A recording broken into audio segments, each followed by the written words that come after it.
Welcome everyone to Comics from the Multiverse, episode 355. I am Peter, and joining me as always is Matt. Hey, what's up? And that's all that's ever here. There's never anyone else. Nope. Worth mentioning anyway. Just a picture of a cat. This is a DC Comics podcast. We get together, we talk about the DC books we read this week. Coming up on this week's show, we have the Free Comic Book Day Night Terrors special. We got Batman 135, which is also legacy numbering issue 900. So it's a bigger issue than you might have expected. We got Adventures of Superman John Kent issue 3, The Flash 798, Shazam issue 1, Poison Ivy issue 12. Matt tried Peacemaker tries hard. He tried it hard. There's a pun. I don't know if there's a pun there. But there might have been a struggle, so yeah. We'll see. I got a Patreon book. I'll be talking about American Vampire issue 32 and a random bit of bonus content for you. I also read Alien issue 1 from Marvel, so I'll talk a bit about that at the end. Ooh, fun times. Yeah, I feel like trying it, so here we are. That's fair. So yeah, that's what's coming up on this week's show. A little bit of news as well, and you know, we'll get into all the stuffs.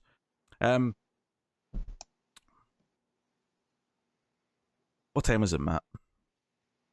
My time or your time? Because there's an 8-hour time difference. It's Comixology time, Matt. It's not. There's no time zones. There's no boundaries. Shoot.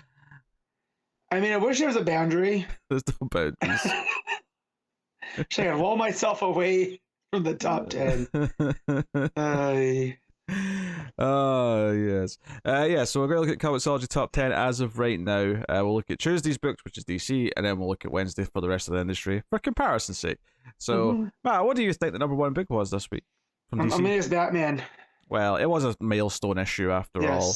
So, honestly, having it say Legacy 900 next to the 135 makes me wish they did what Marvel did, and they just always had the legacy numbering for these long-running titles. So we wouldn't have been stuck up by it. Nah. You're right? Yeah. So, anywho, yeah, that's number one, obviously. Number two is Shazam, issue 1. Hey, so, yeah, good. I mean, we've been saying the Mark Waid books seem to be doing quite well in Comixology, and it seems like this is no exception to that. Yeah. So, that's cool. Especially when it's a character who is definitely a lesser tier character. Yeah, definitely. You could argue C, but I would say B, right? So just a step below. I would. Oh, I don't know what I would put him at. Wait, are we considering S tier as the top, or are we just making A tier the top? No, I would just, in this case, I'll just say A tier as the top. Yeah, I put him definitely at B. Okay. I think it's debatable. I think he's kind of more of a C tier character, just in the grand scheme of things. But I could see the argument either way. So hey ho. I'm just adjusting Matt's levels a little bit. Yeah, you're a bit quieter than me. Okay, I was like, we kept flipping back and forth between, because Connor has issues, and so I don't know what buttons I pushed on what sound. So. Fun times. I was a bit quieter than you two last week because Google Meets messes with my mic volume. I didn't notice. It wasn't unbearably quiet, but I noticed it. So I've tried to be good this week. But right now I'm louder of the two, so I'm just trying to equalize it a bit. Anyway, so number 2 is Shazam issue 1. Number 3 is Adventures of Superman John Kent. Number 4 is Batman the Joker, The Deadly Duo. Number 5 is The Flash 7. What will be on there? 7 and 8. Oh, we only got 2 issues left of Adam's run. That's a shame. Well, I'll say 2, but 1, and like he'll get a full story in issue 800, but he's not going to be doing the whole thing, obviously. Yeah, but then he gets to go to space now, so I'm looking at the silver lining. We'll still have an Adams book to talk about. We may have 2 more than that in the news section. Number 6 is Peacemaker Tries Hard. Number 7 is The Joker, The Man Who Stopped Laughing. Number 8 is Poison Ivy. Number 9, you can tell there's not a lot of single issues out this week, because number 9 is Superman Space Age, the collection. And then number 10 is Justice League Volume 3. That's the Bendis run, Volume 3. So, So, not a lot of single issues. The fact that there wasn't 10 to, make up the top 10 is all you need to know. There was one more single issue there, which was the Batman audio adventure drama continues thingamajig. But that's yeah. You would expect that to be cracking too high. All right, Wednesday's books, Matt. You got any guesses for number one? I'm looking for a Sins of Sinister, so give me a second, because that's the go-to play here. And through the first couple, I don't see any, so I'm just going to go to my next guess, which is an X-Men book, and say Immortal X-Men 11. That is incorrect. Shoot. I wonder if Sins of Sinister's done, because that last one we had was like a big special issue. And number one this week is an issue one. It's Sons of X issue one. Or sorry, let me say the full title. X-Men Before the Fall, Sons of X issue one. I have no idea what's going on in the X-Men universe anymore. No one does. So that is like a new X book that's launched out at the end of that, seemingly. That's Cy Spurrier writing that one. Number two is Immortal X-Men, issue 11. Here we go. Yeah, with Kieran Gillen on that. I'm sure he did X-Men a long time ago as well, did he? Mm-hmm. Yeah. As well as currently. Obviously, he's been doing it currently, but... and then we got number 3, Scarlet Witch, issue 5. Number 4 is Spider-Man, issue 8. That's the Slott and Bagley book. Number 5 is Moon Knight, issue 23. Number 6 is Mighty Morphin Power Rangers, Teenage Mutant Ninja Turtles 2. Not issue 2, like 2 as in the sequel. It's issue 5 we're on. The title was very long, you see. I had to click on it to find out what issue we're on. Yeah. So that's not even coming up on League of Comic Geeks until way down. So yeah, that's doing seemingly people our age grew up with these two things. They're invested. Number 7 is Darth Vader, issue 33. Number 8 is Star Wars, issue 34. So a couple of Star Wars books there. Number 9 is Carnage Reigns Alpha, issue 1. Carnage special of some kind. Yeah. Starting off like a crossover or something. And then number 10 is another Star Wars book. We're back to that with Yoda, issue 7. So, yeah, honestly, like, the entire back half of the top 10 was either Star Wars or a non-Marvel book entirely. So, definitely a little bit more varied this time. So, maybe Marvel also put out less books. I mean, they do have some stuff down here, but not as... Yeah. I don't know. I feel like Marvel usually publishes a lot. Well, there's a lot more going the way down. A lot more Star Wars, a lot more. But then stuff like Joe Fixit, which is Grey Hulk, and then Avengers War Across Time, and Groot number 1. But I don't know if that's a free comic book day. Nope. That's just Groot number 1. So, yeah. Yeah, there's a lot of Star Wars. There's a Lando book this week, which is at number 15. And then Dr. Aphra is down at, like, 18 or something like that. That's like 4 Star Wars books in 1 week. Kill it, Marvel. Come on. Yeah. So you're talking about, people our age and nostalgia. Did you watch the Power Rangers Once and Always? I didn't watch it, no. I saw like snippets and people talking about it. It's kind of rough times. When the Power Rangers music hits, I got hyped. So, but other than that, it felt like an extended episode of the show. So, I don't know if that's good or bad. So either they got exactly what they wanted, or, my expectations are too high. I mean, I have a lot of nostalgia for Power Rangers, but at the same time, I feel like going back and watching the show or a new episode of the show is hard to do as an adult. Yes. That said, though, I can occasionally watch the movie and get a bit of get my fix that way. Yeah, they have production value. That said, Green Ranger's the best part of the whole thing, and he's not in the movie. Well, obviously, the characters in the movie is the White Ranger, but the Green Ranger era was the better era. So, just worth keeping in mind on these things. Sure. And how they handle that is very funny. The ones that couldn't be in it because of contract stuff. I mean, with Jason Davis Frank, it was a little bit different. With his untimely passing, so... Oh, no, that had nothing to do with it. They shot it before he passed away. Yeah, but the way that they handled that with everyone else that didn't want to be there, or contract negotiations fell through or something, is very funny and very on-brand for Power Rangers. So, but yeah, no, it's a breezy watch, and we watched it one afternoon. But yeah, I'm just if you haven't watched it and you have any kind of expectations, just table those because it's just a 30 years later episode of the show. What expectations do you think anyone would have going into it, though? Really? Well, because people might have like nostalgia, like the nostalgia sequel type thing. Like what are these characters up to now, type deal, and it doesn't get into any of that. It's just again an episode of 30 years, and it treats things like they've never happened. Certain eras of the show. So yeah, it's very funny to me. I feel like if you've got a lot of expectations going into a cheap Power Ranger special in 2023, I feel like you're setting yourself up for disappointment. But when I see people say, "Oh my God, that was amazing," I don't know if there's satire in that or not. Like if they're just, So I saw those and I was like, "Oh, it's probably worth a watch," right? And I didn't need to rush and watch it. I could have been watching hockey instead.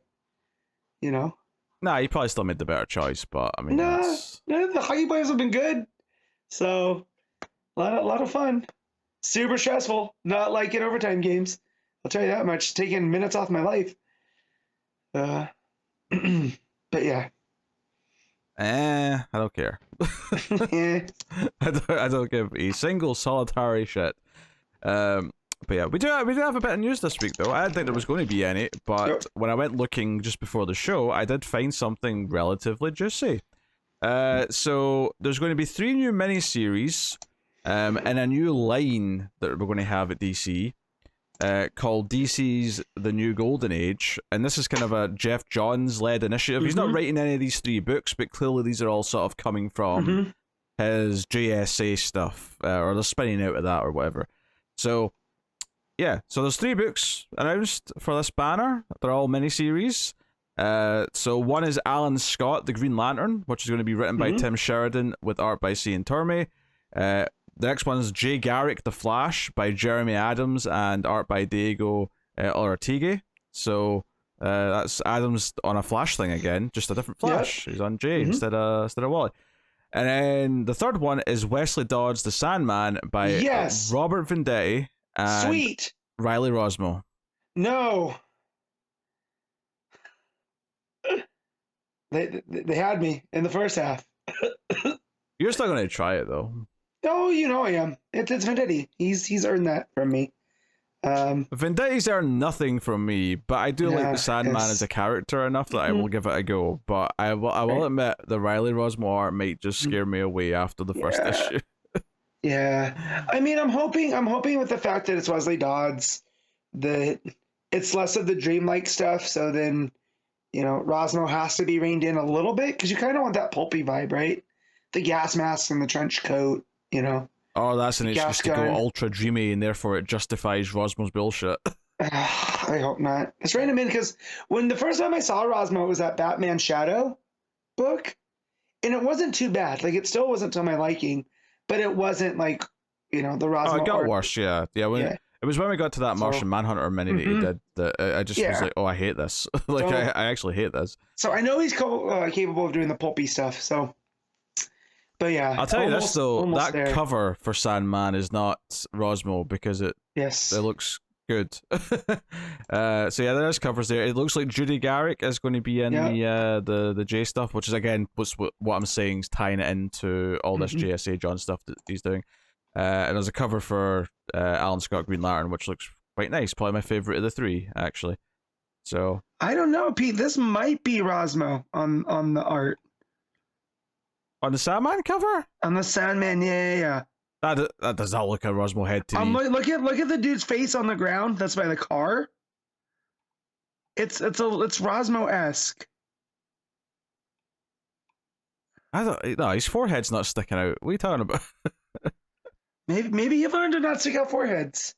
I mean, maybe. Like, if this is a Rosmo cover, then it's given me a little bit of hope that I won't hate the art in the book. But I'm not. There is far too many straight lines on this cover for this to be Rosmo. I do not accept that. Fair. I'm not disagreeing with you. I'm just saying I'm looking at the. Let's look at this. Seeing if another website has credit. Yeah, obviously, we have the creative teams for the books, but nothing's mentioned. It's not as solicit, so we don't have the full cover by, inks by, no. usual. So, yeah, obviously there was the one shot last year from Johns, which led into the JSA and Stargirl books. Stargirl's just about to end. JSA is still only quite early in its run, obviously. It's 12 issues. But, yeah, so...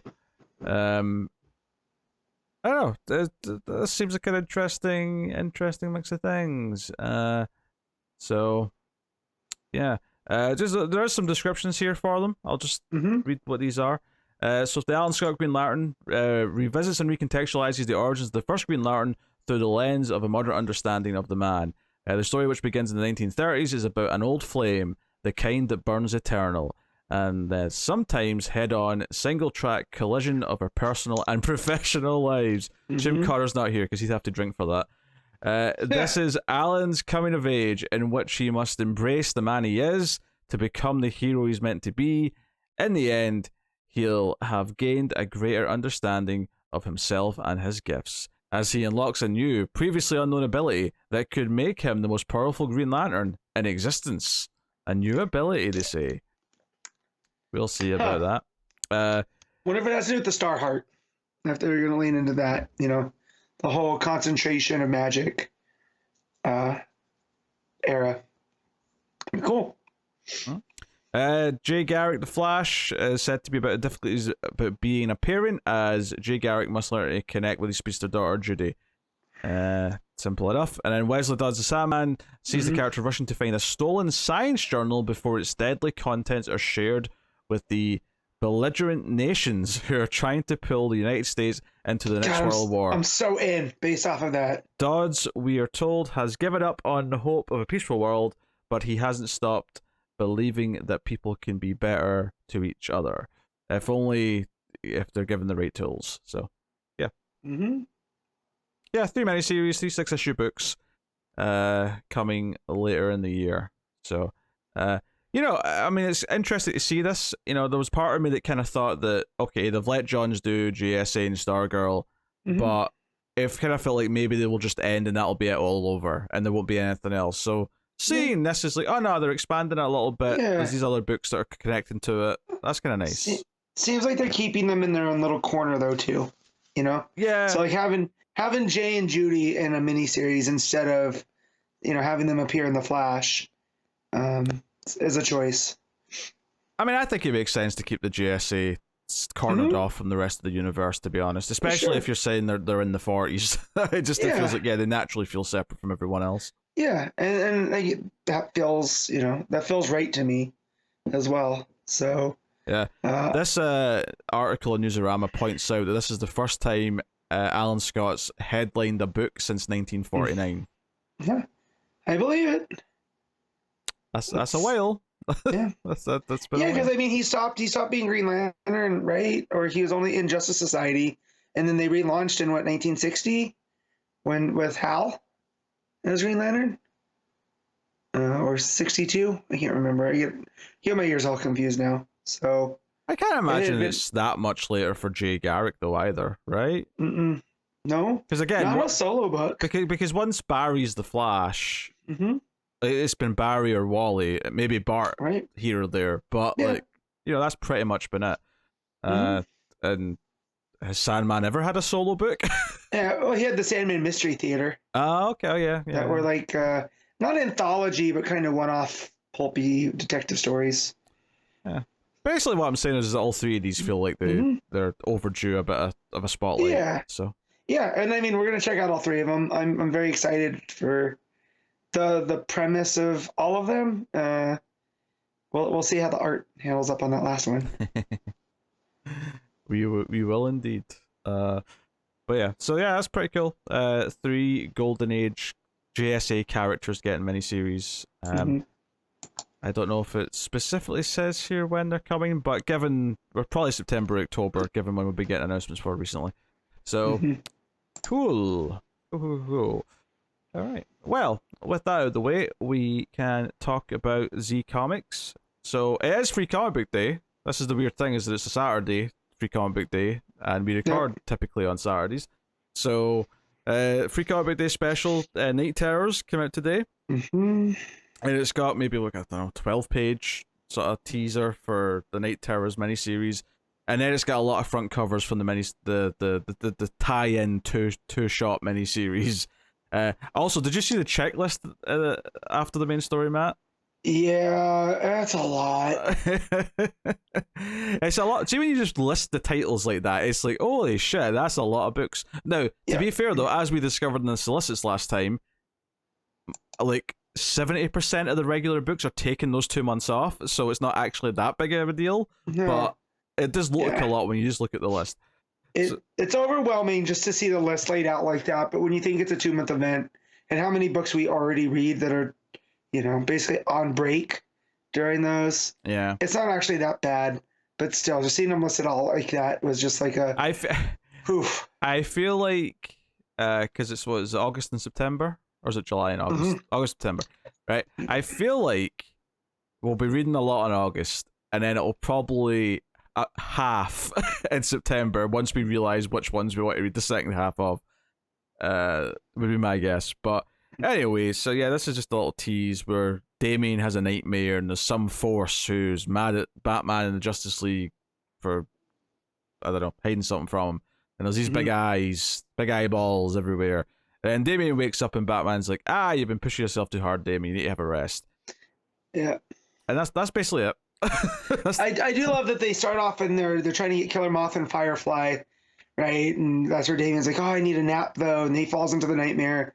It's kind of Freddy Krueger with the Never Sleep Again, right? But then when he wakes back up after he's done the dream in a dream piece, Killer Moth and Firefly are hanging up on like a water tower, and one of them asks him if he's okay. That made me laugh like a bit, and I was like, okay, this is the Williamson that I like. All right, it's not too. We haven't gotten too out of control yet. That gave me a chuckle, focused. But I will say this: this did not make me excited for the premise of this story at all. No, and neither did the art in the back. It feels like just a lot of potential just to do a lot of random weird shit for the sake of it to fill time for 2 months, and then we'll get back to the actual books afterwards. Like that's what it feels like to me, especially all the tie-in series. Maybe the main book will have something to actually say, but I don't know. I really feel it. I really feel it all. So obviously Williamson wrote this because he's writing the main book when it's coming out. And then what do we have here? We have where's the credit page? I need the artist. That's the back. Chris Bacalo and Howard Porter were on art for this. So yeah. I will say I think it's Howard Porter here doing this last page. He's never been good at Batman. I feel like Howard Porter Batman looks a bit wonky. Yeah, for whatever reason, maybe it's because we're used to him on The Flash or even the Green Lantern in parts. Batman requires a subtlety, right, with the shadows and stuff that Porter just doesn't execute very well, I think. Yeah. So you get a big checklist, and then you get a big cover gallery for a lot of the variant covers and stuff of the minis. And there's like 8 straight pages of Matina covers, so those are quite nice. Yeah. So, yeah, honestly, I don't have a whole lot to say about it. It just kind of feels like, obviously this is teasing who the main villain is behind all of it, and that'll be the big thing of the main book, but I'm really getting this vibe of all these 2-issue minis just being like, let's throw Wonder Woman into this weird situation because nothing matters because it's all a nightmare. Right. Actually, it's that arc Tom King did of Batman where it was nightmares for 7 issues, except it's with every character that we didn't really enjoy. No. Yeah, it's been fine for 1 issue, and then he woke up, but as a whole arc, not so much. Yeah, I'm kind of dreading these 2 months, to be honest. But, what? You know what, though? I'm going to look at the creative teams that I enjoy already, and like Philip Kennedy Johnson on the Superman one. I'm sure it'll play off all the stuff that he's been doing in War World. I'm sure there'll be a few gems. Don't get me wrong. Yeah. Like it's impossible for none of them to be worthwhile. But I just my overall feeling is that I'm just like I'd rather my main stories weren't taking a break for 2 months. But yeah, me too. We'll see what they do with it. We line up there. I don't even bother rating this one. It's only like when Pete told me that it was up on Comixology already because I checked this morning, I didn't see it, and so I was like, all right, give me a second to read it, and 5 minutes later I was done, if that. So yeah. All right. Batman issue 135. Chip Zdarsky writing with Mike Hawthorne and Mikel on art. Although I feel like there's probably more artists in this than that. There has to be a lot more. Either that or Janin's been very versatile. Yes.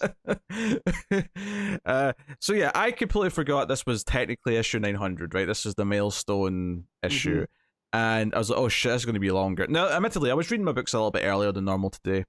Because I was hoping to get a nap. I never actually got the nap. I am working in like no sleep here. So if I say something stupid, well, more stupid than usual, that's why. There you go. So the length wasn't a big deal, but it was kind of that thing where like I've not really been enjoying this arc, and I especially hated that last issue. So starting this, and I'm like, okay, Batman's had his hand cut off, and he's chasing after this red mask dude, right, or Crimson Head, or whatever he's called. Red Mask, and then his punchline is Crimson, which kept confusing the hell out of me. It's because then I thought he was referring to himself in the third person at one point, but no, he was talking to his henchwoman. So, yeah.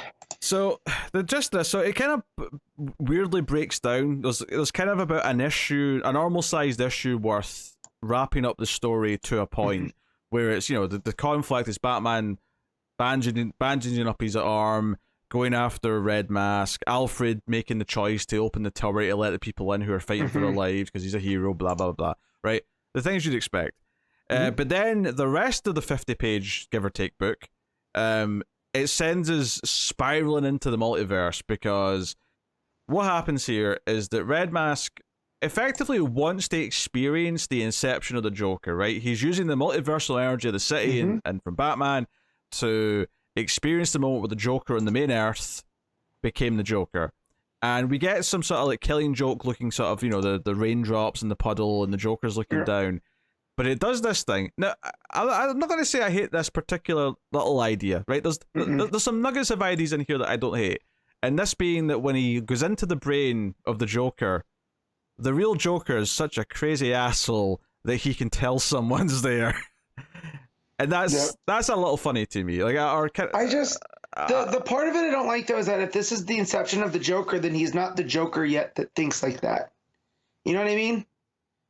Like, he's there at the birth of the Joker, so to me, his brain hasn't been that incepted yet.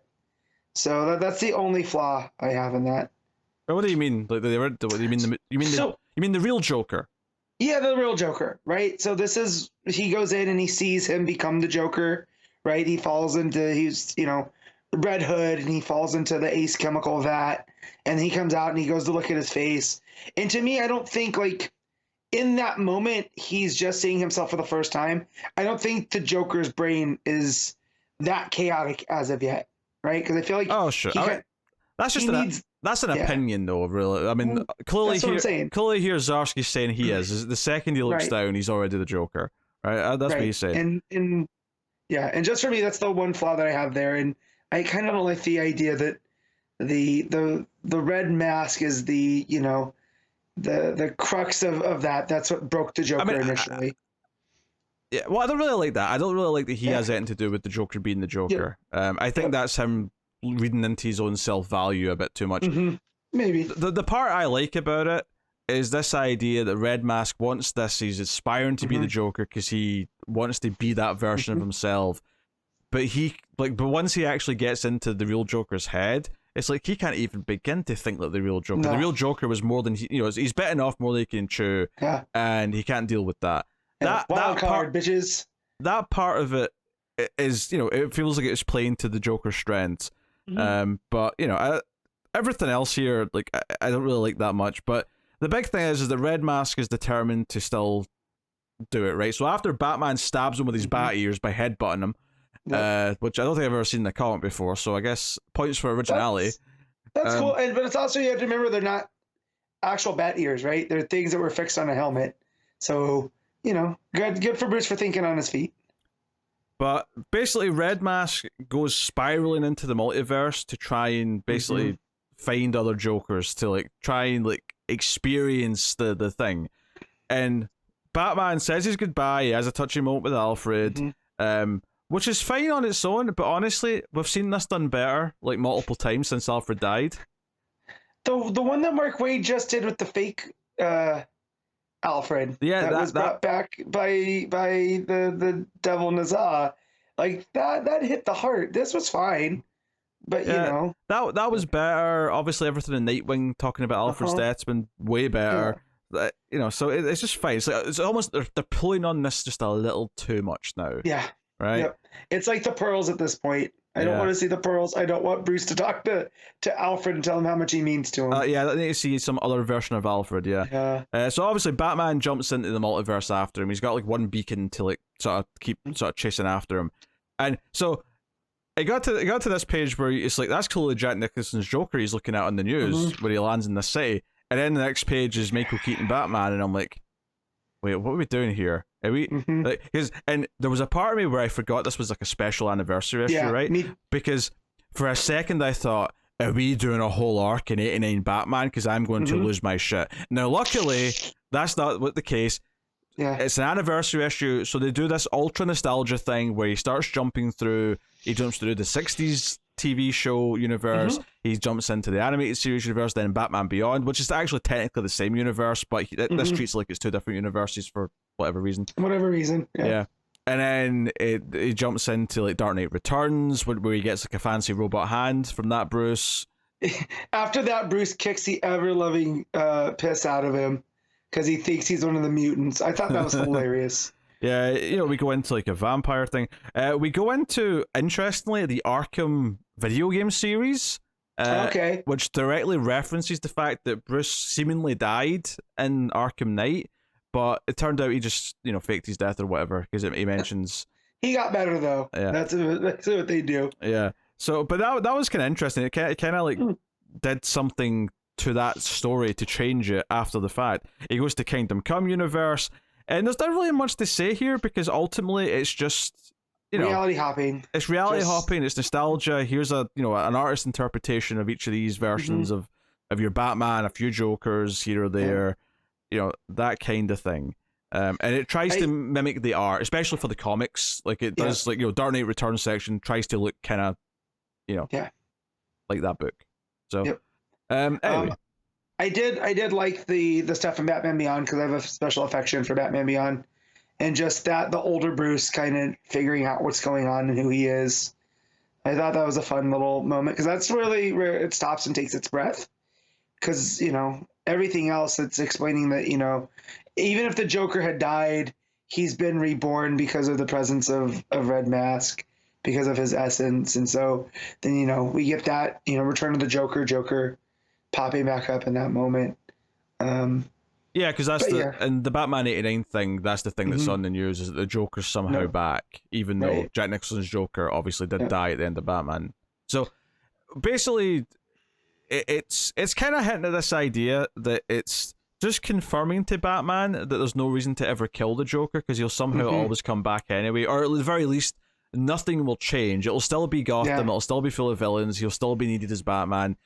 But I kind of don't like that as a message because I'm like, it means more if Batman's sticking to his guns, for lack of a better term. That choice because he's better than the Joker, and killing the Joker makes him no better. Yeah, him just getting confirmation that there's no point in doing it just kind of devalues that a little bit.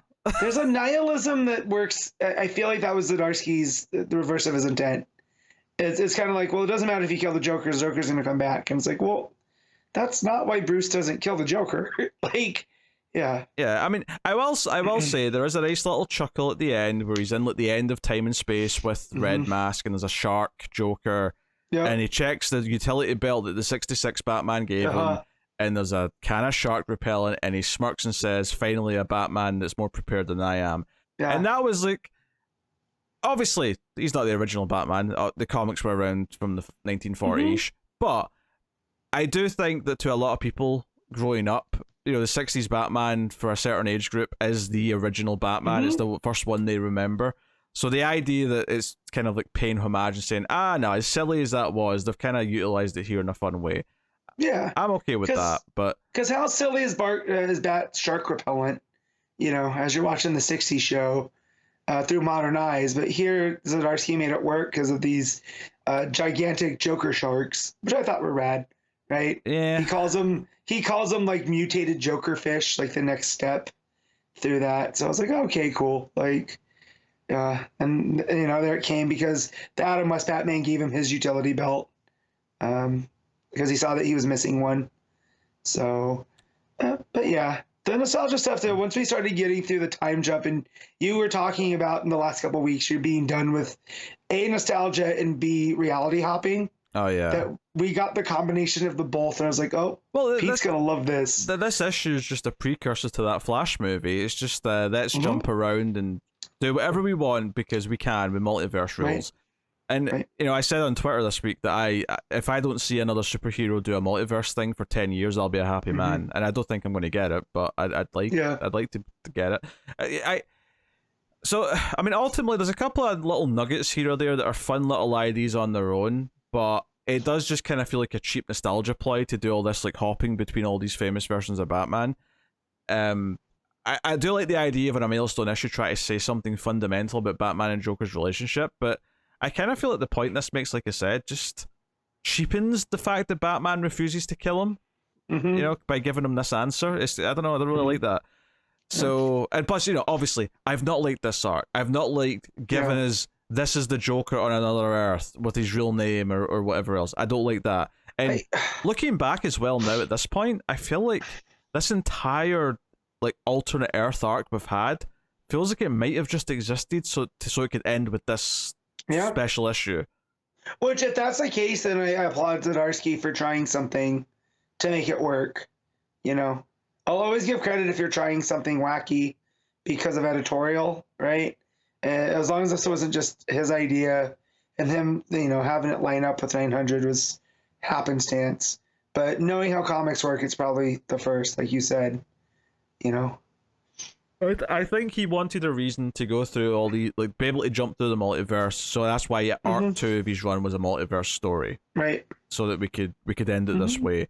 And obviously at the end, Tim shows up because Batman has one thing to send him home, but he uses it on Red Mask instead to send him home, and Tim comes and finds him, and that because that was set up in the backups and because of Robin. Robin needed to find his Batman. But yeah.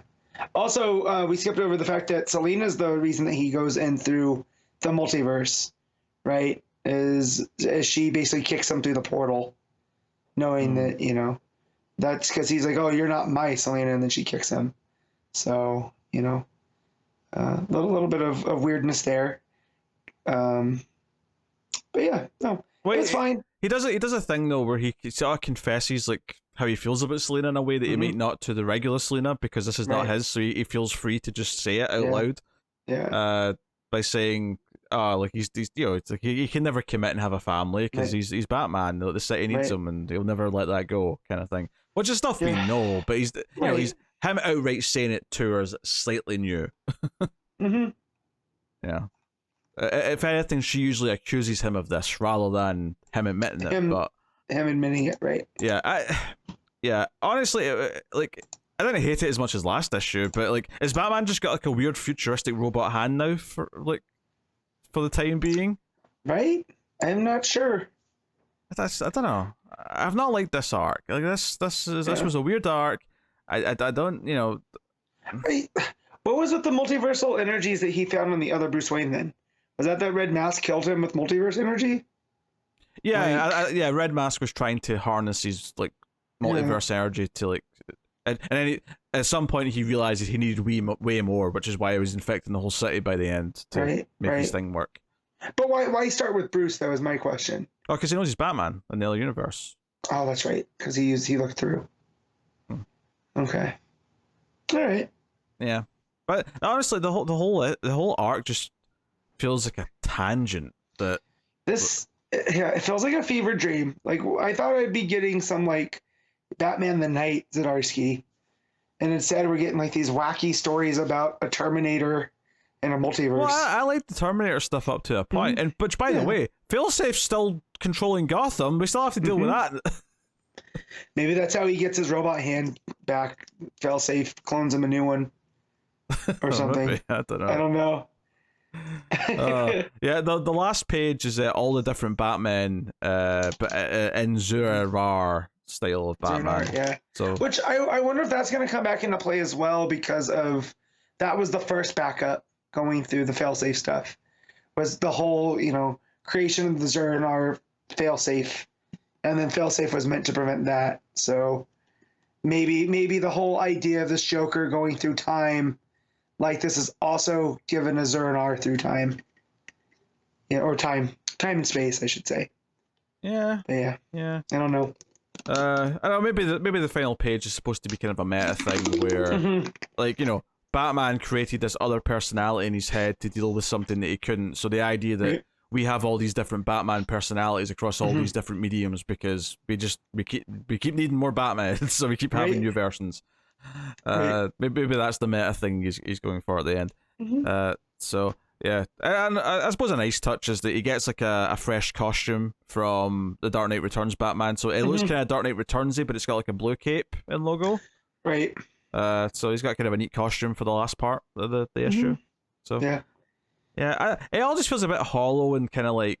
So sometimes you get to those anniversary issues and they'll try and do like a greatest hits kind of story. It just kind of felt like that to me, and it kind of made this whole arc to me feel even more just kind of redundant. Yeah, it's like when we got to Action 1000 and we got a couple of main stories, but they're all kind of like homages to Superman.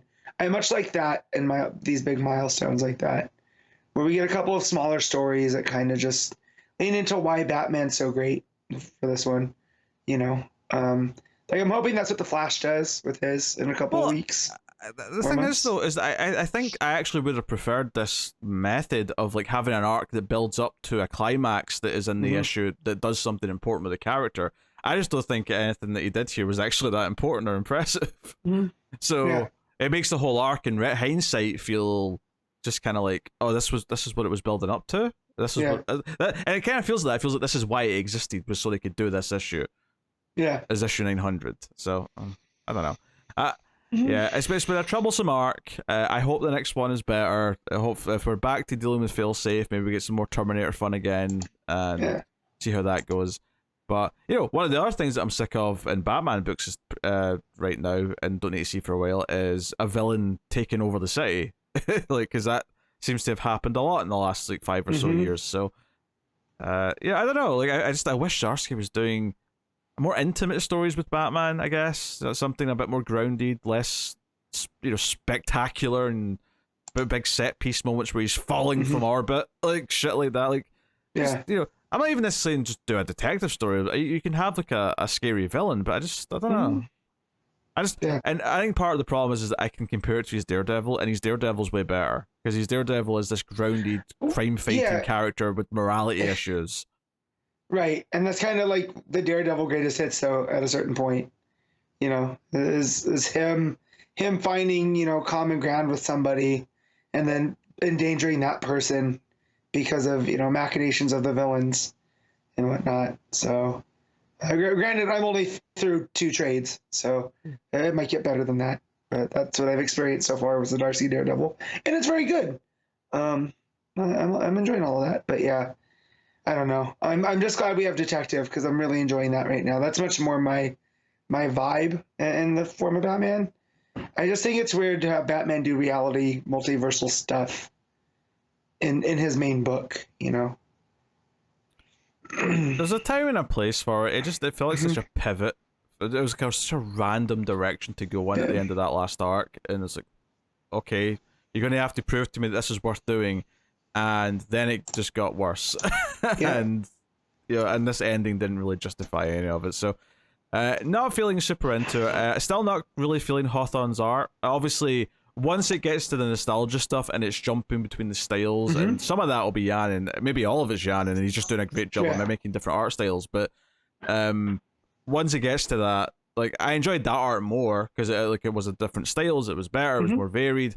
I think Janin's a better artist in general than Hawthorne is. I've really enjoyed Janin's art since the start of Rebirth. So, all right, Matt, what are you rating Batman 135?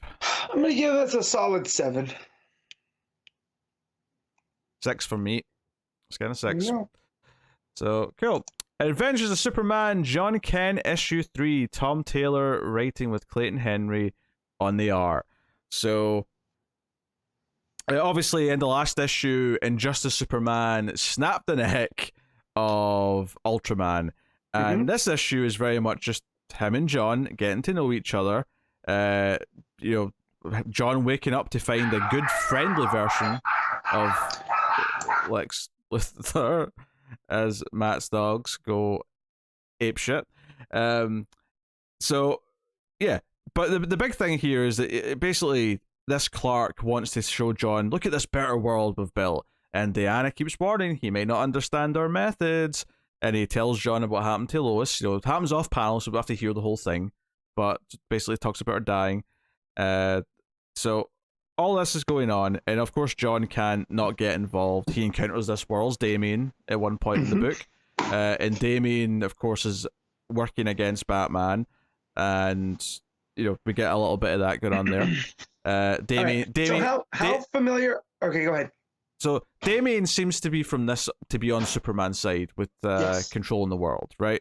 So, and to answer your question that I think you're about to answer, I know the broad strokes at the start of it. Okay.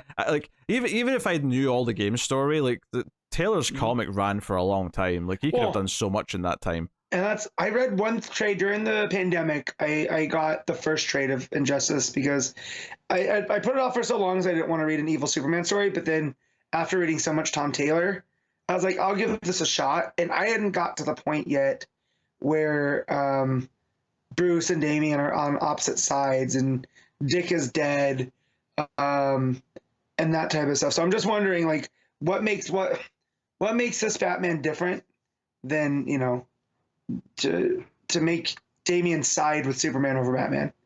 So that was the main question that I had. Yeah. No idea. Gotcha. No, I think it sort of like tells you in this issue. Actually, it tells you that Damien blamed himself, as did Bruce, for Dick's death, and that drove him away and drove him towards Superman's side of things. But the big thing of this issue, though, is that John is being told that this world's better, that they've cleaned up the Earth, and he's flying, and he's like, "Yeah, the air feels cleaner. There's no noise, there's no screams, there's no danger, seemingly." And it almost feels like, maybe he's going to be convinced that this is the way forward, that maybe this Superman's onto something. But the big thing at the end, and I think this is the perfect way to end this part of the story, which is like, okay, but what's going to convince him that this Superman isn't quite right, that he's gone too far? He's not Ultraman, but that he's doing something in a way that he can't get on board with. And it's when he hears someone scream, he has a child falling off of a fire escape or whatever, and he swoops in and saves them. Takes the kid up to like where the parent is, and the parent is thankfully to have the kid back, but then gets scared and apologizes and promises that it won't happen again. The mum's not relieved that her child's okay. She's terrified that someone with that Superman S on his chest is going to retaliate. And that's what that's the final moment, is that John's like, she feels fear, and this world's quiet, not because they're at peace, but because they're all holding their breath because they're scared of Superman. And that is a perfect ending point, I think, for this. Yeah. Part of the story, which is John just sort of learning what this world is. I think this was a really neat way, because I could have seen the story being, when it was setting this up in the first half of the issue, I could have seen this taking issues of him slowly questioning things and noticing things. Yeah. But this just having one regular person be scared of him for no reason tells him everything he needs to know, to at least know how he feels about it, Yeah. Well, I like that him realizing like it's not better. It's not quiet because it's better. It's quiet because people are holding their breath. It's this whole idea that like, yeah, everything can look like it's put together, but if it's out of fear and not out of, their will and togetherness, that's something that's completely antithetical to what we've read in Taylor's John, right? Who will stand up to a dictator, because it's right. There is a little bit in the middle where it almost feels like this Clark and John are maybe going to bond over something, because Clark's talking about how, your Superman's not done any of this stuff. He doesn't get involved, right? And John's like, yeah, he doesn't. And what did we talk about a lot in Taylor's time with John is that he was establishing that John would get involved in political ideas. He would go to protest. Right. He would get involved in things that Clark would stay out of because he feels like he was born here. He feels more equal to the humans here, and I guess in that sense, in terms of his nationality or whatever. So the idea that he actually, in a weird way, could kind of connect to this Clark over that for a little bit, it kind of sets you up that, maybe he is going to be on his side for a bit before he realizes. But then I think this ending does a good job of very quickly saying, this is why you realize something's wrong here. Yeah. So. Well, I like that too, because it's like, Dad always said it wasn't my place. And the Injustice Superman's like, I used to believe that too. And then he kind of hints at what happened, without exactly telling John, that the Joker had killed Lois while she was pregnant. Well, not the Joker. The Joker was responsible, right, for Superman doing it. But yeah. So, and I wonder how John's gonna process what led to it, because he's gonna have to find out. Yeah. Well, I mean, that's the thing is that I think that's a really important detail that I think people forget when they're talking about Injustice Superman. It's not just that pregnant Lois died. Right. It's that Superman was tricked into doing it. Like that. Right. That's a really important detail that would mess up anyone, I think. So yeah. Yeah. So it's I think it's interesting seeing one of our regular main, Earth heroes interact with this universe, which up until now has been this very separate thing. That's the video games and it's the comic book that ties into it. It's just been that on its own. So it's very interesting to see this established universe be kind of like discovered and like the reactions of our regular heroes. Although admittedly now I'm saying that, like, part of the plot in the game, from what I remember, is that some of like the regular heroes from another Earth do end up in the Injustice Earth, and that's some of who the good characters are. Oh wow, okay. Now, admittedly, I'm sure technically now it's not Earth Zero, because that would be the heroes from our main comics, but in that video game there is a regular universe where Superman didn't go evil, and there's characters from that Earth who end up in the Injustice. I don't know. It's been a while since I played some of it, but there was something like that. I want to say like Batman and Green Arrow were sneaking around, been like, what the hell's going on? Why is Superman the dick here? Right. So yeah. So no, I think I think the story ideas and the character beats for John are really good in this. I'm always a little bit mixed on Clayton Henry art. It's always a bit clean, and the foreheads aren't too bad here, but everything is.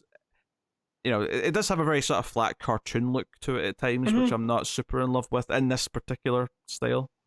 Yeah, it's not bad though. It is lacking that dynamic style of art that we've kind of seen in other Taylor stuff. Yeah, I'll give it this credit though. Like when John reacts at the end to his realization of why everyone's quiet, the expression on his face does give you a lot. It's not like it's not doing some of the work that it's supposed to. Sure, for sure. Yeah, I'm wondering how Wonder Woman's going to play into this too, just because we haven't really. I'm trying to think. Have we really read a Tom Taylor Wonder Woman, let alone one that's sided with a broken Superman? So I don't want to even call him an evil Superman, because he's not even like evil like Ultraman. He's just He's everything he comes from, he thinks he's doing the right thing. Right. Yeah. I think sometimes I just say evil when I'm talking about him because it's just shorthand. But of course. But obviously, I think the implication here is that Wonder Woman and him are a thing. After Lois is dead, and it's interesting the way she says, like, he's her son. That's one of her lines at one point. It almost feels like there's a bit of coldness coming off of it. Yeah. So I was like, I've never read Taylor really write Wonder Woman. They've only been differing Earths, like Dark Knights of Steel, that Diana and stuff. So but so curious to see how she plays in this with John. Like it wouldn't surprise me if she ends up being the bigger villain, right? Of this, because again, Superman, like I feel like once John finds out why Superman did this, he's going to be a little bit more forgiving, but maybe he's going to try to redeem this Superman. Also, there was an interesting little bit here where maybe I was misreading this, but I felt like at one point this Clark implied that he would like to visit where John's from. Oh no! And that makes me wonder, like, what happens if that goes through? Right. What happens if he sees the regular Lois or the regular Clark or everything else that's going on? Like, I don't know. Yeah. Is he a threat, or does meeting like regular Superman? Does our regular Superman? I mean, it probably won't because this is John's book, but I'm just imagining a scenario where regular Superman is able to like inspire this Superman to like sort of return to be more Superman-y, but I be don't know. Better. Yeah. I don't know. But it's John's book though, so if anything, it would be John that inspires it. And it does kind of make sense because he's kind of the son that he was going to have, but died. With his wife. So it's kind of an interesting dynamic there. And I feel like that's Taylor's thing that he likes to do. Like, he likes to make things really dark, but he also likes to give a shred of light. And, Injustice was his book that he was writing, like, based off the concept from the video game.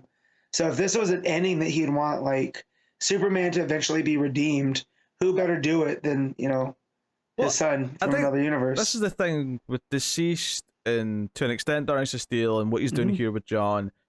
When Taylor uses these other versions of things, or he does these Elseworlds, he always uses the wacky, like, fun, like, mashups or whatever he's doing to actually tell a story. They're not just, like, cheap references. Yeah. Everything we're saying here, like, makes a lot of sense. The idea that this version of a son that he never got to have might inspire him is actually quite strong as a story idea, it's strong as a character beat, and it makes sense.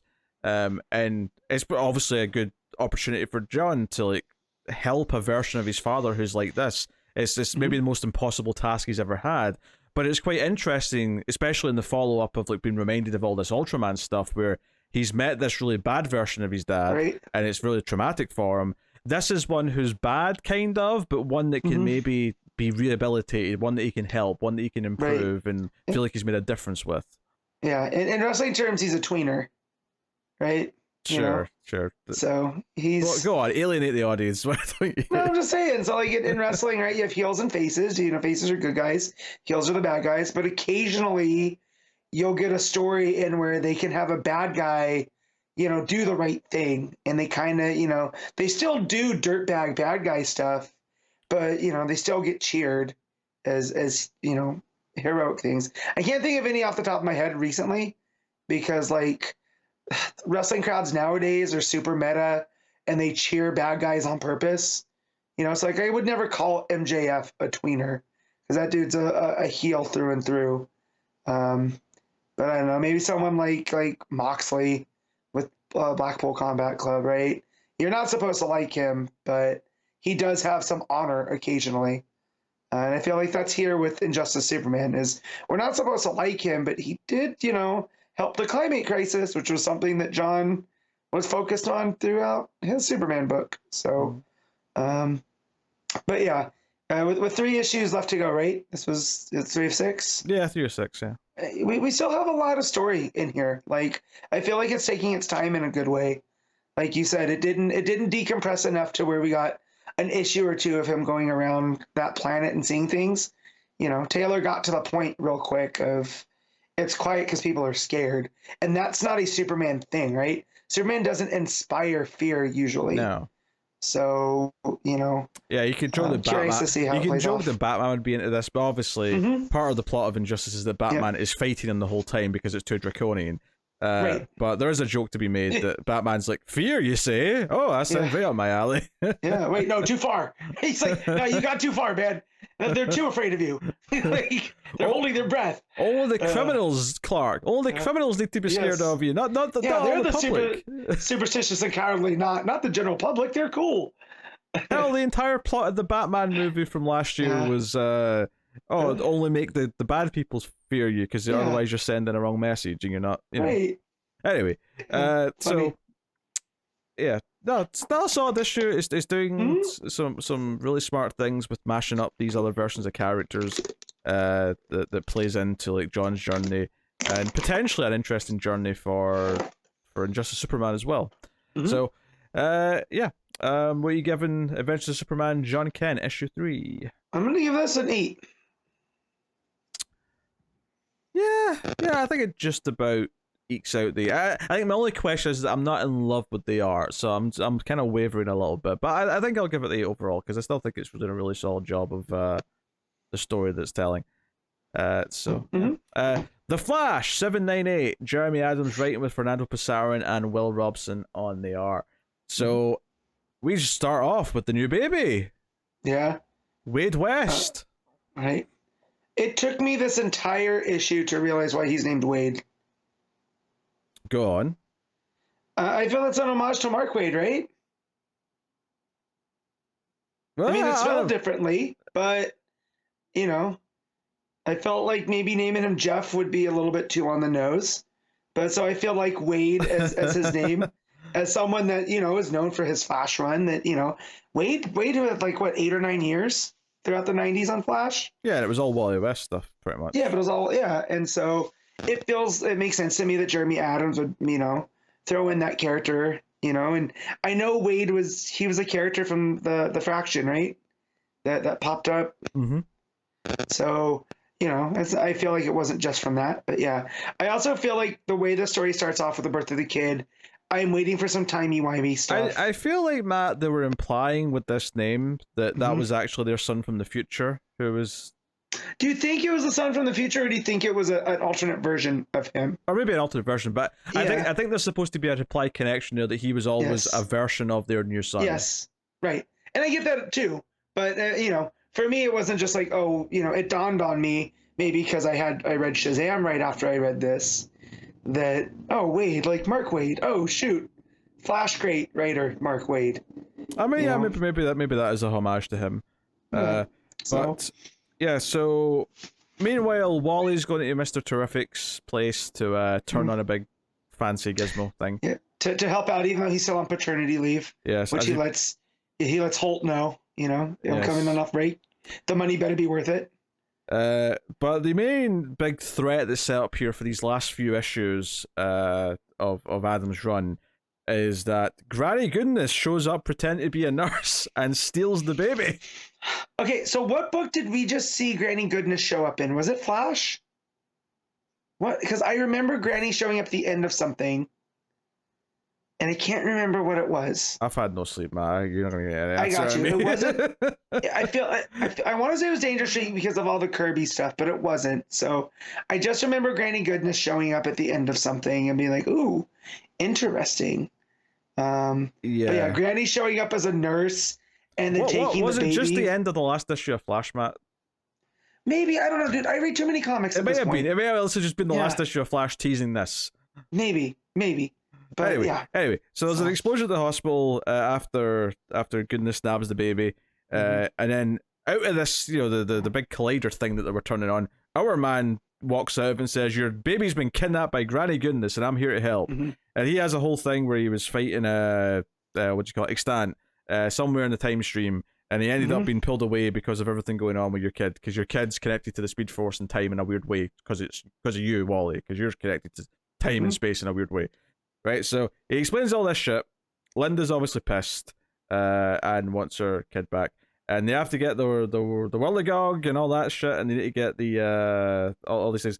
So what this is doing here, and this is where it started to come together. I mean, I enjoyed the start. I enjoyed the family being happy and all the rest of it. But where it started to come together for me in this issue is that, you know, it's the last start arc of the run, and it's like this is where he should be pulling in things that he set up previously. So this is where, you know, we bring in other characters. Obviously, it ends with the wrestling guy, the tag team champion from the wrestling. Not Hulk Hogan. Yeah, but here we have Gold Beetle. Gold Beetle shows up, and the interesting thing here too is this is the first time she's meeting Wally. Yeah, this is like, so yeah. So for her perspective, this is the first time, and then he's kind of he's excited by that because he's like, oh, now I get to be the one who knows things, and you don't have a clue.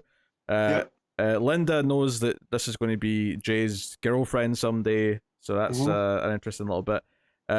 Mr. Terrific brings in the Terrifics to go on this mission, which I thought was interesting. With a big T-shaped spaceship, I thought was hilarious. Yeah, he's got a big T-shaped spaceship that says Fair Play in the bottom, and they're going to fly. Wallace comes along as well, and they're basically all off on a rescue mission to go get the kid back from Granny Goodness and save the day. It's simple enough, and there's some banter. There's a fun little Star Trek reference where Wally says "Make it so," which is a Captain Picard line. Also, Mr. Terrific being upset that Gold Beetle starts calling Wally the captain, and Terrific's like, "That's not even. This is my ship." And there's fun little banter throughout that I've enjoyed from Adams. So I mostly had a good time with this. Obviously, it ends with just the wrestler dude like landing on top of the spaceship. And they hit him like on the windshield. That's the end of the issue. Yeah. I will say though, the one thing that drags this down is the two different artists. Passarin's solid. I don't think I like Will Robson's art that much. It's very, I don't know, simplistic, I guess. It almost sounds really insulting, but like, no, it's very lacking detail and it's very smooth. There's not a lot of depth to it, I guess. And I really felt the change when it kind of switched to it. I was like, oh, I can really feel this, like, because if you look at the first like page with them in the hospital and they're all hugging, there's so much detail in the page. There's so much detail in their hair and their faces and everything. It looks really good. Passarin's a solid artist. And then you get to the stuff on the spaceship towards the end, and like Wally's just like an oval, the top half's red, and the bottom half's skin, and there's like a mouth and some eyes, and that's it. And I know that sounds silly because obviously those details would always be there, but I don't know. It goes really simplistic to me, and I think even if you like this art, I think you would still probably agree that it's a little jarring going from one to the other. I'm gonna double and remind it because I read this early in the week, so. Oh yeah, I see what you're saying. Yeah, it is kind of flat, right? Like it's flat. It's a good word for it. Yeah. So, kind of flat. But yeah, but yeah, no. Also, the second time we were getting Our Man showing up dealing with timey-wimey stuff. So I wonder if there's something more to that. Yeah, I almost thought he was going to walk out and say your baby's been taken to an island where a bunch of kids are being held captive. And that's not, and maybe even this was going to explain why he was doing what he was doing in Stargirl. It seems to be separate from that, so don't worry about it. But maybe there will be some connection down the line. Something. Well, and with the whole time point thing that we've gotten through Adams, I'm wondering if we're going to get with the Golden Age and all this stuff where they're explaining hyper time and all the other multiverse stuff, if we're going to get a kind of new Time Masters thing out of all of this. Actually, there's an interesting little connection here. A little detail is that Adams is going to write that Jay Garrick story under with Judy. With Judy, under that Golden Age banner, which does connect him at least tangentially to the Stargirl mini. In terms of, like, at least on some level, he's continuing things that Johns has set up. So maybe he is setting up something here that's going to tie into that with Our Man. That's entirely possible. Yeah, but that was my first thing when it ended up being the Android version, though. I was like, okay, let's see where this goes. But yeah, no, I'm here for the ride, for the next issue at least, and then to see where, what he sets up in 800, where he leaves things. Well, I wouldn't want him to set anything up. I'd want him to round things off and then let the new writer set things up. What I mean is, like, are we going to get a taste of that Jay Garrick story from Adams in there, or is it going to be the end of his story, or is he going to end his story on the next one? I don't think so, because that Jay Garrick story is set in the past. That's set in the 40s or whatever. Okay. So, I mean, maybe you'll get like a slight reference to it. If Jay's there, maybe he'll say something about his past. But then definitely, that's what I meant by studying things. There was dealing with that. Now that we know that's the Flash story he's going to go to, that mini. Yeah, for me, I think this final arc is, at least, it's ticking some boxes for me right now, which is like these fun characters that you set up, Gold Beetle and the wrestler, like that. It makes you feel like, okay, all these things that he's set up over the course of his run are going to be relevant here, and it wouldn't surprise me if like Maxine helps the kids with something as well, because they've set up this relationship with the kids and the Animal Man family. I can see them playing into it at some point by the end, like all these things that we've done over the course of the run. Right. So. No, enjoyable. I mean, Flash is just it's like, I wouldn't say anything from Adam's run has been amazing. It's never been John's Flash run. It's never been like absurdly special, but it's been a very solid, fun, consistent thing. But it's just good. Not great. It's one of those books. It's one of those books when I go to download my stuff that I'm going to read for the week. Then when Flash is sitting there, I get excited. I'm like, oh, I get to read this week. and very rarely has it disappointed, like you said. So it's just been a very solid, fun read that I can't wait to go back and get in trade now, so I can reread it. It's definitely one I'm going to want to revisit in a couple of years. Yeah, it's a very easy read as well. Honestly, because I mean, if we're rating the issue, I'm probably giving this like a 7.5, which doesn't sound like, again, it doesn't reach like unimaginable heights, but it's just really consistent and solid, and that's nice to have in the repertoire. And I'll agree with the 7.5. That's about right. I could have kicked it to 8 if the art in the back wasn't as like we said, flat and the art's changing really does drag it down a bit. So say that. All right, Shazam issue 1, Mark Waid writing with Dan Mora on the art. And first thing I'll say on this is that Dan Mora, I think it's maybe because it's different colorists, but the colorist having more of a watercolor look, I immediately went, wait, is this Dan Mora? You sure? I did the same thing. And when we talk to our favorites, usually Dan Mora's a lock when it comes to art. And I don't know if that's true this week. Well, it's not to say that it's bad. Like it's very good. It fits the tone that it's going for, and I could definitely recognize some of his line work as the book went on. But the first couple of pages, especially like Captain Marvel's face, I was kind of like, oh, like that doesn't look like Dan Mora to me. But I think it's just down to the coloring and how it's shaded differently to normal. He's clearly going for. I mean, I would already say World's Finest was pulpy with his art. But this is going for more of a whimsical pulpy. It's a little bit different. It starts with Billy riding a Tyrannosaurus Rex through the jungle. As Shazam, no, not as. Right, that's right. Not as Kid Billy. Yeah. I just hook this to my veins, please. So here's the thing: this arc is called Meet the Captain, and it sets up a little bit later that that Freddy and some of the others have started calling him Captain, and they imply that there's like a little story that set this up that he'll explain it later. He's too embarrassed to go into it just now.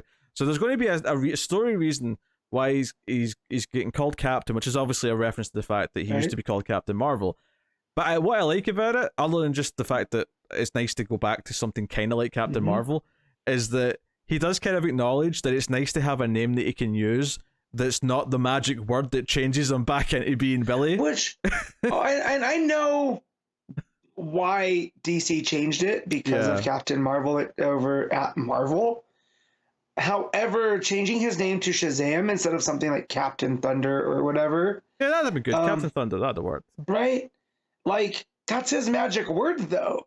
So that's it was always the problem with Freddy when he was Captain Marvel Jr. is the word Captain Marvel is what would change him into that. So it was just, again, golden age silliness that when you look through it with modern eyes, you're just like, okay, how do we fix this? I never really thought about it before this, though, but as soon as he said that in the narration, I was like, oh yeah, well, did someone ask his name when he's Shazam? Like, what does he say? Because he can't. There's a wizard that gave me my powers. We share a name. I cannot say it though. Does he just spell it out like a cheerleader? Right. Well, and this is where I think Mark Waid's the perfect person to make sense of all of the stuff that's been going on, because I always thought that it was weird that the wizard was also named Shazam when it's the word's an acronym for the different gods that they give him his powers.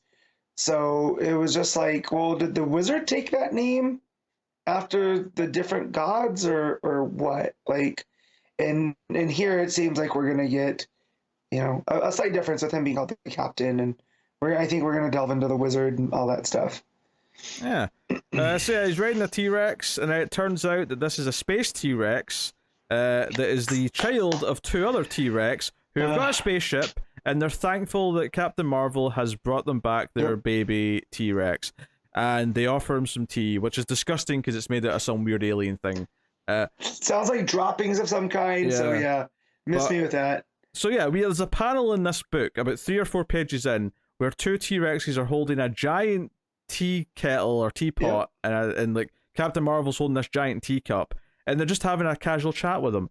And this just sets up, okay, Mark Waid's not shying away from the silliness. He's going all in. He's going balls deep. Yep. There's a reason why back in the day Captain Marvel was known as the Big Red Cheese, and I feel the more we lean into this, the more we can differentiate him from then Shazam or Captain Marvel, whatever we're calling him, is just Magic Superman.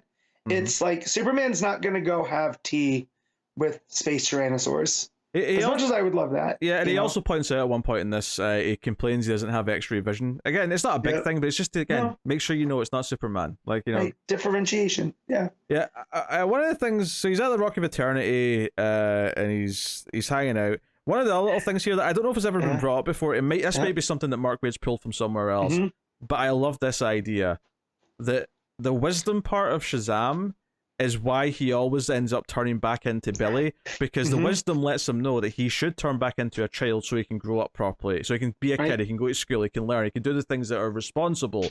The wisdom is this voice. I mean, he describes it as a nagging voice because he's like a kid and he doesn't want it, but that wisdom is what ensures that he always does go back to his normal life. That's actually genius. I love that because he makes it like it's not intelligence, right? He doesn't have like super intelligence, but it's making the right decision, like turning back into Billy. And like when he compares it to that nagging voice, it's like I need to eat my vegetables. I don't want to, but you know, deep down they're good. He needs to experience life as a kid still. Yeah, that was all good stuff. They do kind of establish right now that none of the other family can turn in. Like his powers aren't working correct, or they're not working the exact same way ever since Lazarus Planet. Right. And as a result, the others, like, so Freddy, and he feels guilty about Freddy because Freddy obviously loves being the superhero version because he really gets to walk without his crutches, never mind have superpowers.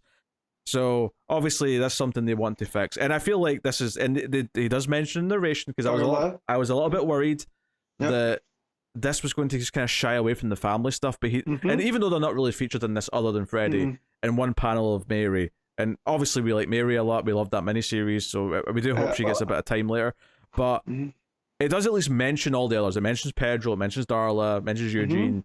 So it does probably mean that by the end of the arc, maybe, or if there's more after this, if they do get an extension, that there probably will be a big moment where he's able to give his powers back out again to everyone. Yeah. But well, and the fact that they brought Taki Tani in as well as, you know, to help out his foster parents. And that was something that, you know, he was brought in the modern continuity in the John stuff, right? I want to say. Yeah, because he came from one of the wildlands. That's right. Yeah. And so the fact that Waid brings him in, he's like, yeah, it's right, he's a talking tiger, but he cooks real well, and, you know, the parents need a little bit extra help with all those mouths to feed. So, you know, I just like the idea that Tawny's there now, too. But yeah, not shying away from the silliness. You know, he didn't need to justify a talking tiger in a green suit. He's just like, he's here now, and he's my friend. Yeah. So when they leave the cave of the Rock of Eternity, though, I should say, the wizard and some godlike looking figure. Yeah, someone, we don't know. I mean, looks very much like Zeus or you know, Jupiter, one of the big gods. Yeah, you could tell me something like Hercules, maybe, and I'd believe you if you said that to me. Yeah. But they're basically talking about how Billy's been a useless little shit, and he needs to be like brought down a peg or two, effectively. He's cluttering the Rock of Eternity with his, you know, all his collections that he's done from his, you know, things that he's gone and done. Yeah, we have to restore the honor of the gods because that little shit's ruining everything. So that kind of sets up something, and we see Billy at school, we see him at home, he's at gym. It points out, when he's a kid, he's not like, you know, he's shit at track, he's not very good at climbing the rope. You know, all really simple stuff, just again differentiate between like kid version of Billy and Shazam. But we got all this stuff. It mentions that he's actually making a little bit of money by like doing news reports online. Of what Shazam's up to or what Captain Marvel's up to, because obviously no one's going to suspect that it's him in secret because he's a kid, right? Whereas if Clark suddenly started having all these scripts on Superman, it might look a bit fishy, you know. Well, it's always that thing with Peter Parker, right? Why he's able to get the good pictures of Spider-Man, it's because he sets his camera up to get the good shots. Absolutely, you know. But people assume he's holding the camera, right. So there's a big earthquake in California. Shazam flies off to deal with it. And when he gets there's people under rubble. So we get some heroic panels. Art's obviously very beautiful. Dan Mora doing his thing. Yep. And the big cliffhanger of the issue is that when he saved a few people and he's asked on camera about coming to save people, he he goes out of character and starts calling people peons. They should be on their knees begging with gratitude. Don't touch me with your filthy hands, like stuff like that. Who do you worms think you are? And then he realizes, and he's like, it's like something's made him say that. He didn't voluntarily do that, but he's like, what did I just do? I mean, I think the obvious assumption for us is that the wizard is up to this. This is his doing. Yep. And I'm wondering if this is with the whole idea with the gods, because from what I read in that Lazarus Planet, the Revenge of the Gods, is they want to return to a state of, fear, kind of. They're the ones that are powerful. You should be worshiping them because we're scary. And so I'm wondering if that's kind of what this is going to play into, and that, Billy's going to have to show, that as Earth's mightiest mortal, he's more akin to being the mortal than just an agent of the gods. It's a very interesting thing for Billy to have to fight against, is them trying to turn him into a different personality and for him to stand his ground and try and not let that happen. Yeah, and I'm wondering too if this is more of, because remember in Kingdom Come that Mark Waid wrote, Billy ends up being not seduced, right? Because that has a different thing, but he's able to be talked into fighting Superman by Luthor, right? He's able to, he's the representative for mankind, not this alien, and we get that whole fight between, Clark and Shazam at the end of Kingdom Come. So I'm wondering if this is kind of leaning into that, this so what I'm looking for. Coercion? Yeah, almost not even a coercion, because that would mean that he's being tricked. Because Billy knows this is all wrong, right? But it's almost like he's kind of being poisoning him. He's kind of being tricked in a way, though, because he didn't mean to say it. He's kind of forced, so. Yeah. But it's like he's being poisoned, I would say it's even more like he's been mind controlled for a minute. Yeah. What is the word I'm looking for? I'll figure it out later. Possessed. Kind of, but no, it's not like that. It's like when someone, is able to get their hooks in you, and corrupt. Is it corrupted? I guess corrupted would be the closest. Yeah. I don't know. You must have plotted that. I don't know. It's okay. Yeah. No, the art's very good throughout. I think it's a little bit different from, and I think it's a lot of the colors more than anything else that's making it different from other Darren Mora stuff, but it fits what it's doing. The red on the suit looks great when he's flying around and he's doing stuff. I think Waid is perfect for this character. I thought the tone was excellent. It takes its time to sort of, give us a bit of fun, silly Captain Marvel stuff with the dinosaurs, set up where the family is right now, set up where Billy's life is like right now, really establish it for people who have never read Shazam before. What this is when he's a kid, he's a normal weak kid. When he's Shazam, he's this grown superhero, but he's still got the mind of the kid. I thought it did a lot to set him up for people who are new, but also just to reestablish things and like I say, talking about the wisdom, and that's why he turns back into a kid. It added some extra little things in there that even if you've read a lot of Shazam, I think that was a great little detail. Correct, yeah. It made it comfortable for as a long time Shazam reader, that I've tried to read all the Shazam books since I've been reading comics again, as far and few between as they've come out. And then for new time people, right? Because all the continuity from the last couple of years is still intact. It's not like it's a fresh reboot, or we're starting back from scratch. So it was equally for me as much as the person that's never read it before. So I like that. Yeah, and obviously I think the background plot of what the gods and the wizard even specifically being maybe the kind of the key antagonist, at least for now. Maybe they'll introduce someone else as well later, but taking a nice break from Savannah and Mr. Mind and whoever else. That's an intriguing antagonist, and I think the art is really good in that page where they're in the shadows talking. They do feel kind of imposing and creepy and whatever. So, I really like this first issue. Not surprised by that, but this could end up being Mark Waid's best book since he's come back to DC, if this is a decent indication. And I've enjoyed everything else he's done to great extent, but he's had very few whiffs since he's come back to DC. So no, I'm excited for issue 2. I'm on board. This is a successful issue 1. I'm happy. No, I'm surprised again, but happy to see it all the same. What are you rating Shazam issue 1? 8.5. Yeah, Yeah, I'll agree with the 8.5. Also, I just want to throw in there too that this made me, not that there's anything wrong with Billy. I think I just prefer Mary as a character to Billy. And I just don't know if that's the whole teenage boy aspect of him, right? Well, yeah, Mary's a bit more mature, and I think that's something that at least felt fresh for the lead Shazam character for at least an arc. Yeah, so just Mary as a character, like through the stuff that I've read, and when in Deceased, on that whole side, I was like, yeah, I think I like Mary a little bit more in the Shazam family. Not that there's anything wrong with Billy, but yeah. No, I mean typically because they want to portray him as a kid who likes goofy shit. He has a very specific type of thing that they sort of focus on. Yeah. Which is fine, but obviously with Mary you get to do the in that case it was college, but even if you do like an earlier story, she's still in high school. She's still older than the others. So there's a different type of character there, on top of just the different gender and all the other things that make her different. But for sure. Yeah. So cool. All right. Poison Ivy, issue 12. WIllow Wilson writing with Marcio Takara on the art. Take it away, man. Yeah, so the Lamia has gone wild.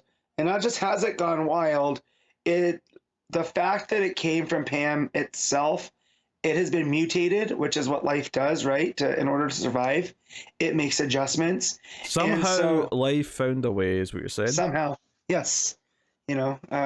Return somehow. But so the Gwyneth Paltrow analog character from Goop, or Gloop, whatever they were calling it, explodes into Lamia spores, and Pam has to, get into the mode of, we can't just I can't let this stuff run wild, because now she has a conscience about all this after having her mind expanded through this retreat.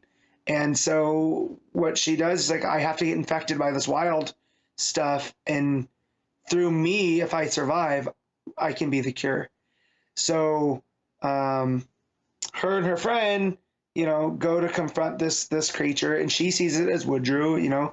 It's Pam again confronting her trauma, and as the Lamia spores fully take over her, she passes out and ends up into this, in her brain it's seen as this purgatory, where it's a space between life and death, and it's very quiet and still. And this is where Wilson gets to get a little bit philosophical, like she did at the beginning of the book, of we know so much about life, but we know nothing about what comes before or after. So it's almost like there's this quietness, and it's Pam ruminating on all of this, and she kind of feels at peace, but she also feels like there's more that she needs to do. And as she's having this discussion about life, she also is but there's also death, that everything that leads to life comes from the death of something, right? We have to eat animals for energy or harvest plants, and it's a cycle. And it kind of is Poison Ivy as a character in a nutshell, right?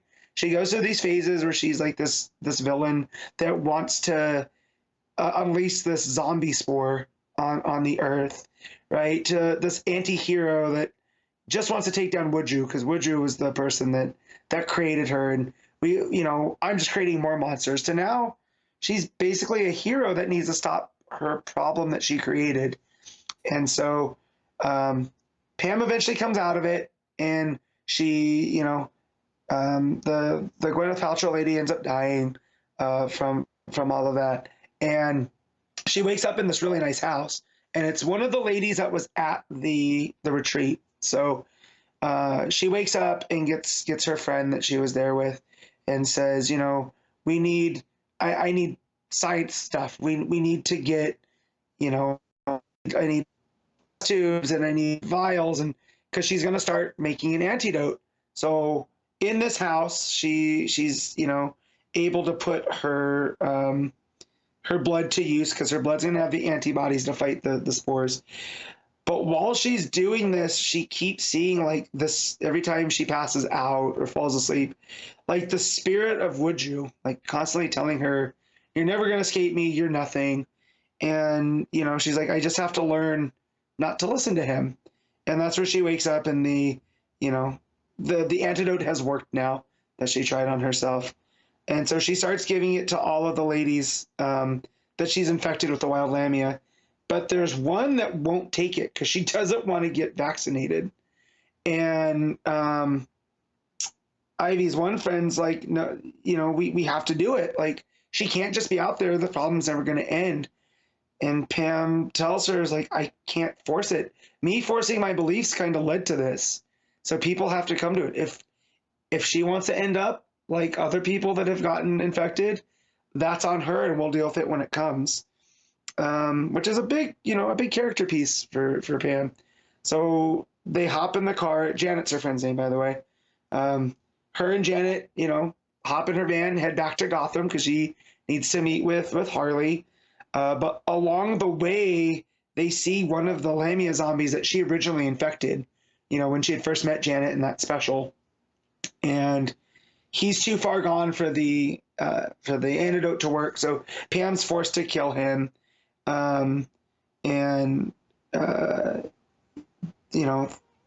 Janet is, telling her, like,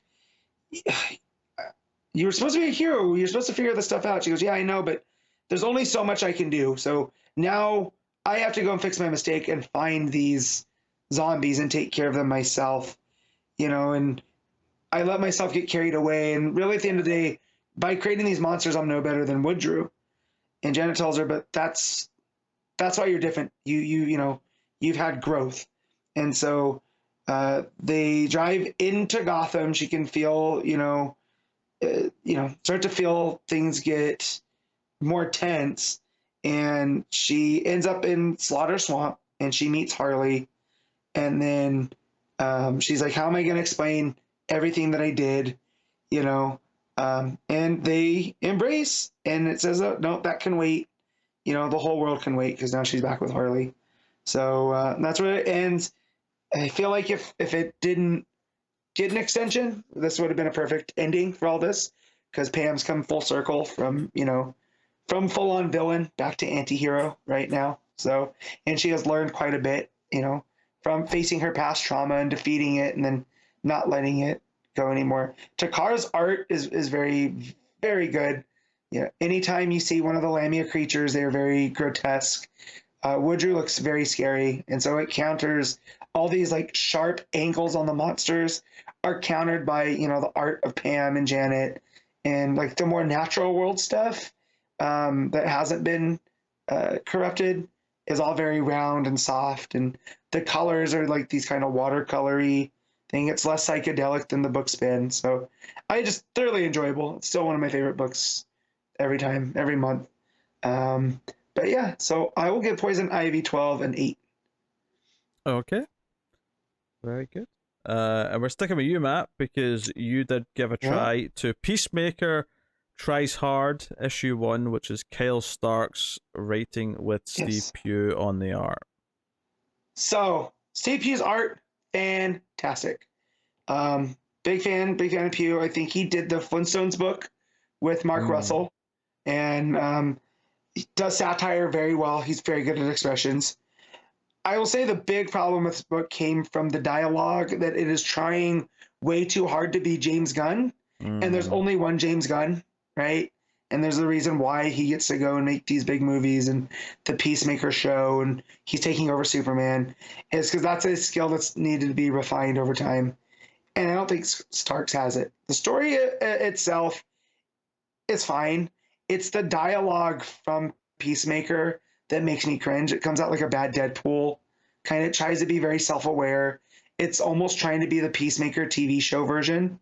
And like, I can hear John Cena saying this dialogue, but it just comes off as forced. There's not a nuance to it, where you feel like we're very much in on the joke. Here it's almost taking it a little bit too self-serious. We're not self-serious, but hey, look how edgy we're being, right? And so this story is, he's trying to adjust to being, out of Task Force X because he's been given, his release, and he's trying to adjust back to normal life, but it's hard. So he ends up getting into arguments at the grocery store with people. And that's where he says that, he loves peace so much that he'll kill for it, which was a big line from the Suicide Squad. Because he shows up in the grocery store in his full costume, and people start making fun of him. And he gets a call from Waller that, you know, they need him for a mission, and it's not like supervillains. It's a bunch of essentially domestic terrorists, and it should be just an easy going. He asks about if the Suicide Squad will be there, and then we get, you know, basically some of the movie versions, or maybe even from other Suicide Squad books. But you got Boomerang, Harley, Deadshot, and King Shark. Is it supposed to be like in the same universe as the show? I don't think it's supposed to be the same universe, but I think it's pulling a lot from there. Okay. Right? His costume, the way that he's drawn, he very much looks like John Cena. Even the King Shark looks like the King Shark from the movie. Same with the costume on Harley. But, you know, Deadshot wasn't in Peacemaker, right? Unless I haven't finished the show, which this did make me want to go back, and no, I was enjoying it. I just ran out of time. Yeah, Deadshot wasn't. No, unless he showed up in the last episode, because I haven't watched that yet. But gotcha. Also, you haven't finished either. I don't feel as bad. But so, you know, basically Suicide Squad, you know, waves him off because even they don't want to be around him because they're like, yeah, he's a tough hang. You know, it's like the last time we were there, he was showing us his collection of VHS porn, and Waller's like, what the hell? And Harley's like, yeah, it was disgusting even for me. So again, it's trying to play with how edgy it could be. So he goes down and he takes out all of these domestic terrorists. Even like one of them he recognized from the last ones that he busted up. And while he's there, he comes across the stray dog, and he ends up taking the stray dog. And because of the dog's marking, it looks like he's wearing a tuxedo. And he goes, well, look at that. He's such a fancy little gentleman, kind of like Bruce Wayne. So he names the dog Bruce Wayne. They end up saying that the dog's just a stray, that he doesn't have a name. So he's like, well, then he's not, you know, one of yours. I'm taking him. The police shows up. He has the dog. He starts reminiscing about how his dad wouldn't let him have a dog, you know, because his dad was this big, scary, you know, almost domestic terrorist himself that told him that, you know, you can't trust anything that forms an ideology or forms a loyalty without having an ideology. So we can't have dogs. And so that's all the thing that, you know, Chris, which is Peacemaker's real name, wanted. So he goes home to the trailer, which looks, again, very much like the show. And he gets there, and his parole officer's there. You know, basically told him that, you know, you gotta be staying the straight and narrow, or else we're gonna be bringing you back. He tries to bond with the parole officer, but even the parole officer's like, no, man, I got stuff to do. And so he leaves him there. Peacemaker goes to buy some dog food from the store and get some other things that he forgot, because there's a subplot here that he's trying to make an instant cake, like with the instant cake mix. And he says that all he needs is water. And even the parole officer's like, no, man, you need oil and eggs. So while he goes out to get the dog food and the oil and eggs, the brain pops in, which, again, I know this is Black Label, but we're getting a lot of Peacemaker in the Brain with Doom Patrol. And now we're getting Peacemaker in the Brain here, that they stole his dog because they want him, you know, to come see him. And so he shows up, just starts taking out like night guardsmen. And one of them's like, yeah, no, we're not actually night guardsmen. We just work at this water sanitation place. And, you know, Peacemaker camouflaged himself with like black water, which is all, you know, like sewage. So the guy, you know, hoses him off, and he ends up running into Monsieur Milan, the Brain. And basically they said, like, if you want your dog, you have to go and get us some of Deathstroke's DNA. And so, because the Brain wants a new body. So after they back and forth, you know, they argue, you know, Peacemaker ends up, there's a lot of banter in this book. This book could easily be 10 pages shorter if there wasn't a lot of dialogue. So I'm trying to see if there was anything back in here. But yeah, no, it's just Peacemaker essentially telling the Brain, like, well, don't you want the big gorilla? And he's like, oh no, his body couldn't handle my brain. and stuff. So it ends with Peacemaker realizing that now he's going to have to face off against Deathstroke. So again, the art is really good. It suffered from that. It's trying too hard to be edgy, which I feel like James Gunn rides that line very well. Of if he tiptoes over it, he brings it back with something else. Mm-hmm.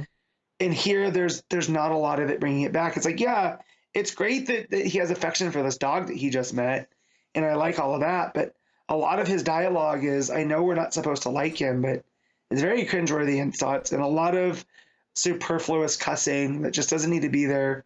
It's almost justified just because it's a Black Label. So, I don't know if I'm going to go with issue 2 if I have time next time. So I thought you were reading this too. That's the reason I gave it a go. I almost did. Yeah. But lack of sleep, I get it. But I even think this issue would have been too much for you, knowing your taste in things. Mm. I know that you don't mind like our hard art action stuff, but sometimes when stuff is being like, oh, look at us, we're using bad language. I'm pretty sure that turns you off as well. So, but yeah, if whoever makes Connor pay for books, if you really want to probably upset him, you could probably have him read this. Definitely not a Connor book. I'll tell you that much. Yeah, he made a mistake though, because he admitted that he still hated Tim Drake Robbins, so he's going to keep reading that. Yep, of course. But does he really, or is he just saying that so he knows he has an excuse to read it? Is Connor capable of playing 4D chess that way? I'm not sure. Nah, he has to tell us when he hates something. He can't. True. He can't hold that inside. That's why I don't trust people. That's why I don't open myself up to Patreon, because they'd be having me read all sorts of stuff I don't like. Naturally. But speaking of Patreon, patreon.com/MailFuzzTV, one of the higher tiers. You can make myself a car or read a book. I'm going to do one today, and that is American Vampire issue 32. Last issue ended with Hattie returning as the leader of the Coven of Vampires. So this issue, a good majority of it is just Hattie explaining how the hell she's alive. Now, I didn't remember exactly how she left before, but it reminds us, and the reason why she's got the Joker scars that go up the side of her cheeks, the Chelsea smile, if you will, is because Pearl shoved like a gold star into her mouth, like way into her mouth, and seemingly killed her way back in the last arc she was in. But it turns out Block, the producer vampire, ended up resuscitating her and sort of bringing her to strength. And it's just this backstory of how she ended up like leaving him, going out wandering, basically just passing her time, like wondering where Pearl is, going to see movies and stuff like that. And the weirdest part of it is she says that this rise to her being like the kingpin of the vampires kind of was inspired by a dumb B movie she went to go see, where a woman became like a half giant spider. And she basically said, yeah, it was this horrific thing, but she saw a lot of like the character kind of embraced it and just it was very powerful once she accepted what she was. And embrace the monster within. Yeah, and this inspired her to go and like sort of take control and take charge and be the bitch, be the vampire bitch. So she goes and kills a couple of the regular vampire goons in the backstory and like shows up to Block and is like makes a case for herself, and it kind of cuts back to like telling Pearl all this. She's at this junkyard that she was lured into, and then the other shoe drops, which is that Skinner has been working with Hattie this whole time so that they can infiltrate and completely kill everyone in the VM base, which includes, right now, Henry in the hospital bed in the base. But this has all been a ploy by them to eventually kill all the VMs. Because one of the things that it sets up in the backstory is that all the vampires are like hiding like rats in the sewers because the VMs are doing such a good job of killing them that they're having to sneak around when it's dark. They're having to like really shield themselves from them. So that's what their goal is, and why ultimately they agreed to let Hattie kind of become the leader, is that she's got a plan.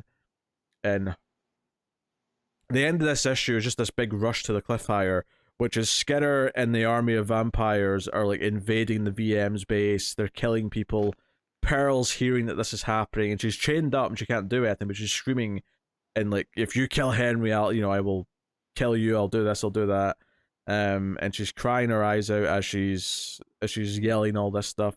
There's a great 2-page layout of the vampires storming the VM base, with lots of oranges and reds of the explosions in the background and all that stuff. But Skinner betrays them, stabs them in the back, and it's all building up to this big finale. Block stays back with Pearl because Hattie wants to go and be a part of the invasion. And it's actually Cal who shows up and saves her. And like, we have to go back right now because they're going after Henry. So they're rushing back. And the final page of the issue is, I think it's Skinner, with his hand on the window outside of Henry's room looking in. And obviously, if you remember the rest of this arc, he's been kind of conflicted working with Pearl. He had sex with her, which he feels really guilty about. Skinner's probably going to bring that up just to torture him, you'd imagine, in the next issue. That's very much what I would think. So yeah, this feels like this big game plan that Hattie and Skinner have been up to. It was a big deal. Like, I think, I've enjoyed this arc well enough, right? But it's not necessarily up with the peak of the book this far. There's definitely had a few arcs that I've definitely enjoyed more. I think this reveal, because we kind of expected Skinner to turn out to be an evil dick because he's Skinner and he always does. If anything, it's surprising that he went this long pretending to play ball. Also, it's worth mentioning the explosive in him didn't go off, and the VM does mention that other vassals' bases could potentially set off his explosive if they get to it. But no, this reveal that they've been working together, it is kind of an adrenaline rush of an ending. It does feel like a nice big cliffhanger for the next time. The Hattie reveal did to an extent last issue as well, but I think this felt like a bigger deal because it actually gave you kind of the threat. Because the whole crux of this last arc, and a lot of the arcs with Pearl and Henry really, have been her worrying about Henry. And now that he's old, it feels like maybe they'll actually kill him. I can't remember if they do. They might not. We'll find out. But it does give us this race against the clock going into the next issue. The first half is very backstory heavy. It's very much just Hattie explaining everything. And I'm not necessarily sure that all of it needed to be explained necessarily. Yeah, how she survived, sure, that part feels important. That said, I did get a kick out of the 50s B-movie monster nonsense that inspires her rise to like being the new dawn of the vampires. So, I'll give it that. Obviously, the art is solid, as it always is. Hattie looks especially demented because she's got those scars going up her cheeks from the star incident, shall we call it. Also, Block's got a trident, a gold trident that he's going to use to stab Pearl towards the end, right before Cal comes in and basically just decapitates him in an instant, and that's the end of him. So, but no, big cliffhanger, a lot of adrenaline. And it came at a good time in the issue as well, because it felt like the first half was a bit slow because it was all just the backstory stuff. But it kind of really lifted things up. So, probably a nice solid 8, I'd say, for this American Vampire. And there's all a bonus here, just because I read it. I'll briefly talk about Alien Issue 1 that Marvel put out from Declan Shalvey and art by Andrea Broccardo. So, could you have made that rapper any noisier, Matt? I could have. So this is set on an ice planet or an ice moon, and it follows a family. The mum's who's this researcher. She's also pregnant, but she's this researcher who's basically studying the ice, looking for actual pockets of water to see if they can use it for terraforming and things of that nature. And they work for another company. They don't work for WIllow, although WIllow do show up later. But basically, there's aliens in the ice, and like the stepdad who's married to the, I think he's a stepdad anyway, who's married to the woman, and her daughter are digging and like investigating the ice, and they find a face hugger in the ice, and they bring it back, and she calls this in, which ends up, we find out that WIllow later on when their ship shows up. As soon as they found out that they found an alien, they bought this company that had her here. They just bought the entire company so they could come in and get the alien specimens. Although, the pretext at the start kind of implies that WIllow have been going out trying to cover up that they were they've been involved in any Alien stuff. Mm-hmm. Like, they've covered up all the stuff from Aliens. This is set about I don't know 10 years after Aliens, I think, for the start of it. So what's the gap between Aliens and Alien 3? Oh, I don't actually know if we know. Okay. Maybe we do. It's a very long time though, right? Like Alien. I don't know if Aliens and Alien 3 is. Alien and Aliens is about 57 years. Okay. Right? They specify that at the start of Aliens. But this is after Aliens then? This is after Aliens, yeah. Okay. So they're trying to get their hands on a specimen. So it's pretty typical alien tropes for the most part. There's not a lot of alien action here. You see them in the ice, you see them melting at the end. Obviously there's this face hugger threat kind of in the ice that's gradually melting throughout the issue. The big threat of this issue was the company coming in and like sort of like throwing their weight around and basically holding them hostage. The kid runs away though with the face hugger, so that's a danger that we're going to have to deal with. I think the things that make this stick out as an Alien fan is that it's set in a snowy climate. It's set in LV 695 or something silly like that, and it's a very different location. It's not exactly reinventing the wheel, but it's putting it in at least a fresh kind of locale, and that's basically what it's doing. I will say this though, like all three of the characters of the family characters all felt kind of distinct quite early on. It felt like I got their personalities, so it's doing that kind of thing where they feel like instantly relatively, memorable, well-rounded indie style characters that you get in a comic. There's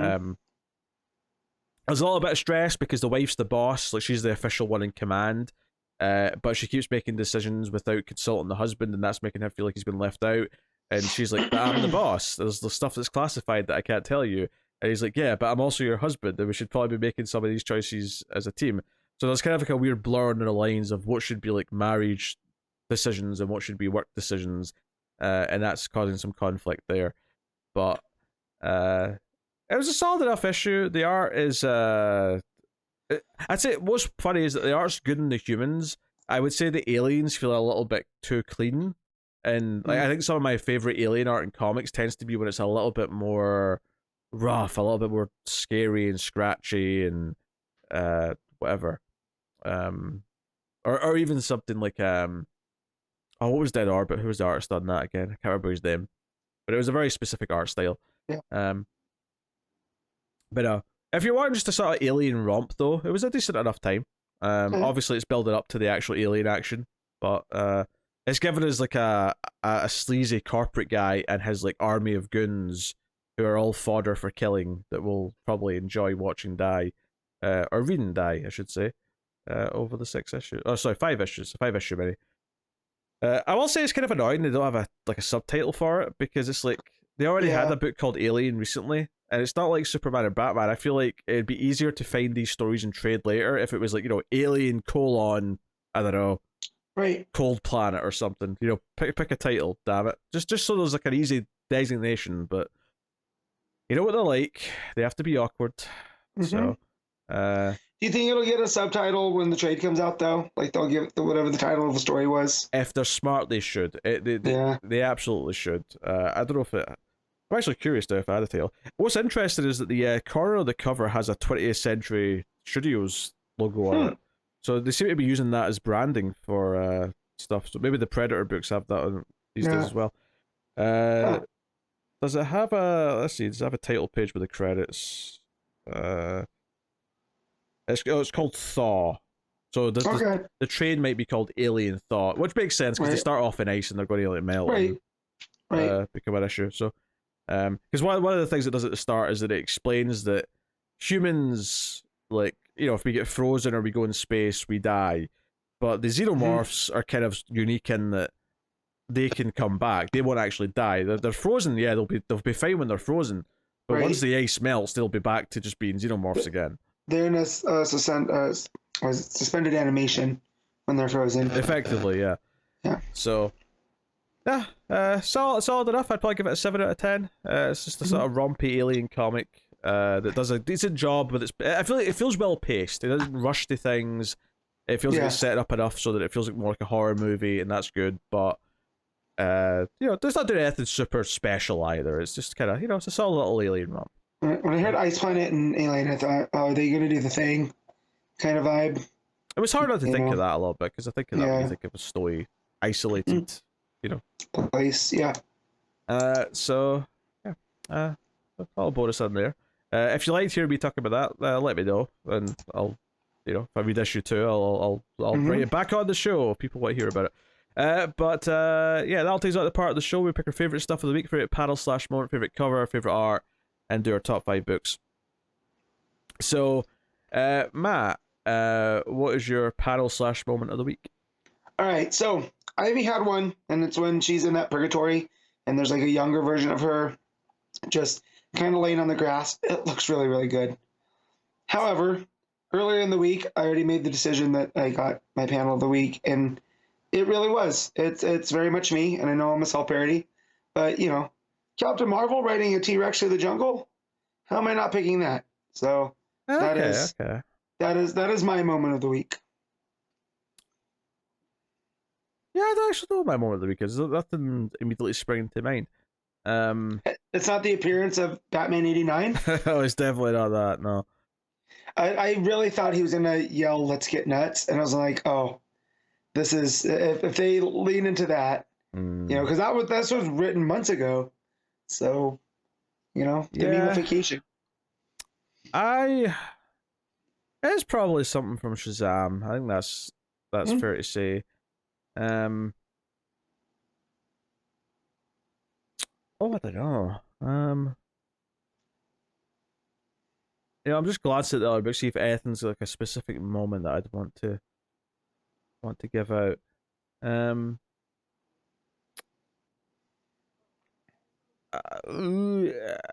I guess I'll just go with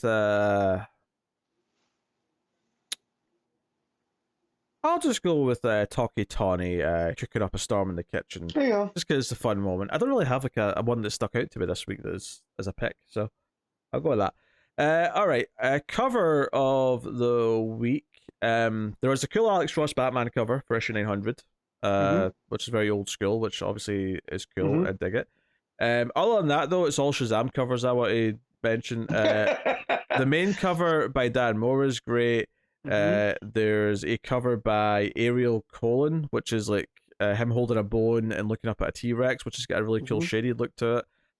And then there's a Doc Shader Shazam cover, which obviously fits the character perfectly because as we've seen in other books, he's very good with that family. My actual pick out of those, though, I'll go with the Shader cover. Yeah. Oh no! Do you know what?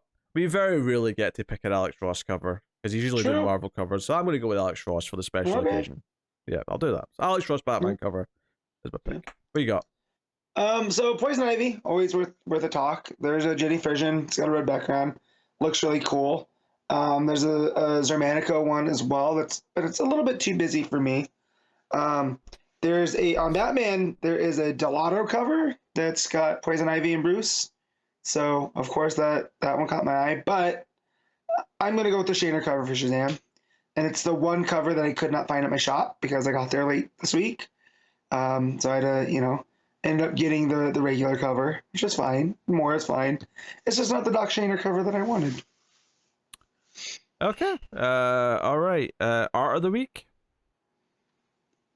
You want me to go first? Yeah, go first. All right. So, big fan of Dan Mora. Like Dan Mora a lot. However, with the change in the coloring, I have to give it to Takara just for the work through this arc on Poison Ivy. It looks very nice and it's very comforting in spots until the point where it gets real scary. So that's mine. Well, I didn't read Poison Ivy, so my choice is really easy. It is Dan Mora because Dan Mora, or I should say, Shazam's the only book out of the 4 new DC books I read this week. Well, 5 technically, including Free Comic Book Day, I suppose. But out of all the regular books, it was the only one that didn't have a second artist where there was a shift. Or, well, actually, that was John Kent, but I also don't like Clayton Henry that much. So it's an easy Dan Mora pick for me, but really stuck out as being great. So, all right, Matt, rank your new DC books. All right, so number 1 is going to be Shazam. 2 is going to be Adventures of Superman. Oh, no. Let me redo this. 1 is Ivy. 2 is Shazam. 3 is Adventures of Superman. 4 is The Flash. 5 is Batman. Okay, my number 1 Shazam. Mm-hmm. Number 2 is Adventures of Superman John Kent. Number 3 is The Flash. Number 4 is Batman. That said, though, if I was including Alien, which I won't, I shouldn't, but if I was going to slot it in, just for reference sake, it would probably go up and above Batman. Just comfortably. So, just in case you would like me to slot that in. Anyway, so that'll do that. I will then tell you what's coming next week from DC Comics. So we got another issue 1. We got Green Lantern issue 1. So look forward to that. We got Superman Lost issue 3. We have Danger Street issue 6. We have Stargirl, The Lost Children issue 6. So final issue of that. Batman Incorporated issue 8. Batman White Knight Presents Generation Joker issue 1. Wildcats issue 7. We have another issue 1 with Spirit World, which is the first of those new books coming out of Lazarus Planet. Yep. And then Multiversity, Harley Screws Up the DCU issue 3. Batman The Adventure Continues season 3 issue 5. The Sandman Universe Nightmare Country, The Glass House issue 2. The Batman Scooby-Doo Mysteries issue 8. Looney Tunes 272. And Gotham Academy Maps of Mystery issue 1. Yeah. What the hell is that? Oh, it's a reprints of backup stories. Oh, okay. So nothing to be concerned about. That Sandman cover though, super like it's got that neon vibe to it. Oh, but sure. with the shadows that you'd get with Sandman. So really, I wish I was reading that book so we could talk about that cover next week. No, but yeah, we got Green Lantern and Spirit World as number 1s. Plus we have a Danger Street, Superman Lost, and Stargirl. So it's not a huge number to week, but some big stuff to talk about. With Spirit World out, probably not going to get to Wildcats, but we'll see. You've been teetering on dropping that for I have, a few and I issues. need an excuse, so I'm definitely not going to go out of my way to read it early. But if I get around to it, well, it'll be a surprise. But if you get around to it, you get around to it. Get around to it. All right. Well, that's pretty much the show, episode 355. So you can, of course, let us know what you thought of the comics in the comments, ding the bell, all that stuff helps us out a lot. And of course, you want to help us out as much as you can. You can go over to patreon.com/MailFuzzTV and support us with some monies over there. Maybe get the show a little bit early. The higher tiers, you can get producer credits, or of course, make myself a car read a book. So if you want to support the show in any form, anyway, is appreciated. We will be appreciative. I already said that. I'm tired. My outro is falling apart. I'm crashing and burning here, so I'm just going to wrap this up. Thank you very much for joining us. I believe Connor should be back on next week's episode if that is something that excites you. First of all, seek professional help, but secondly, be excited. So thank you very much for joining us. We always appreciate it. Keep reading DC Comics, and remember to never get lost in the Speed Force.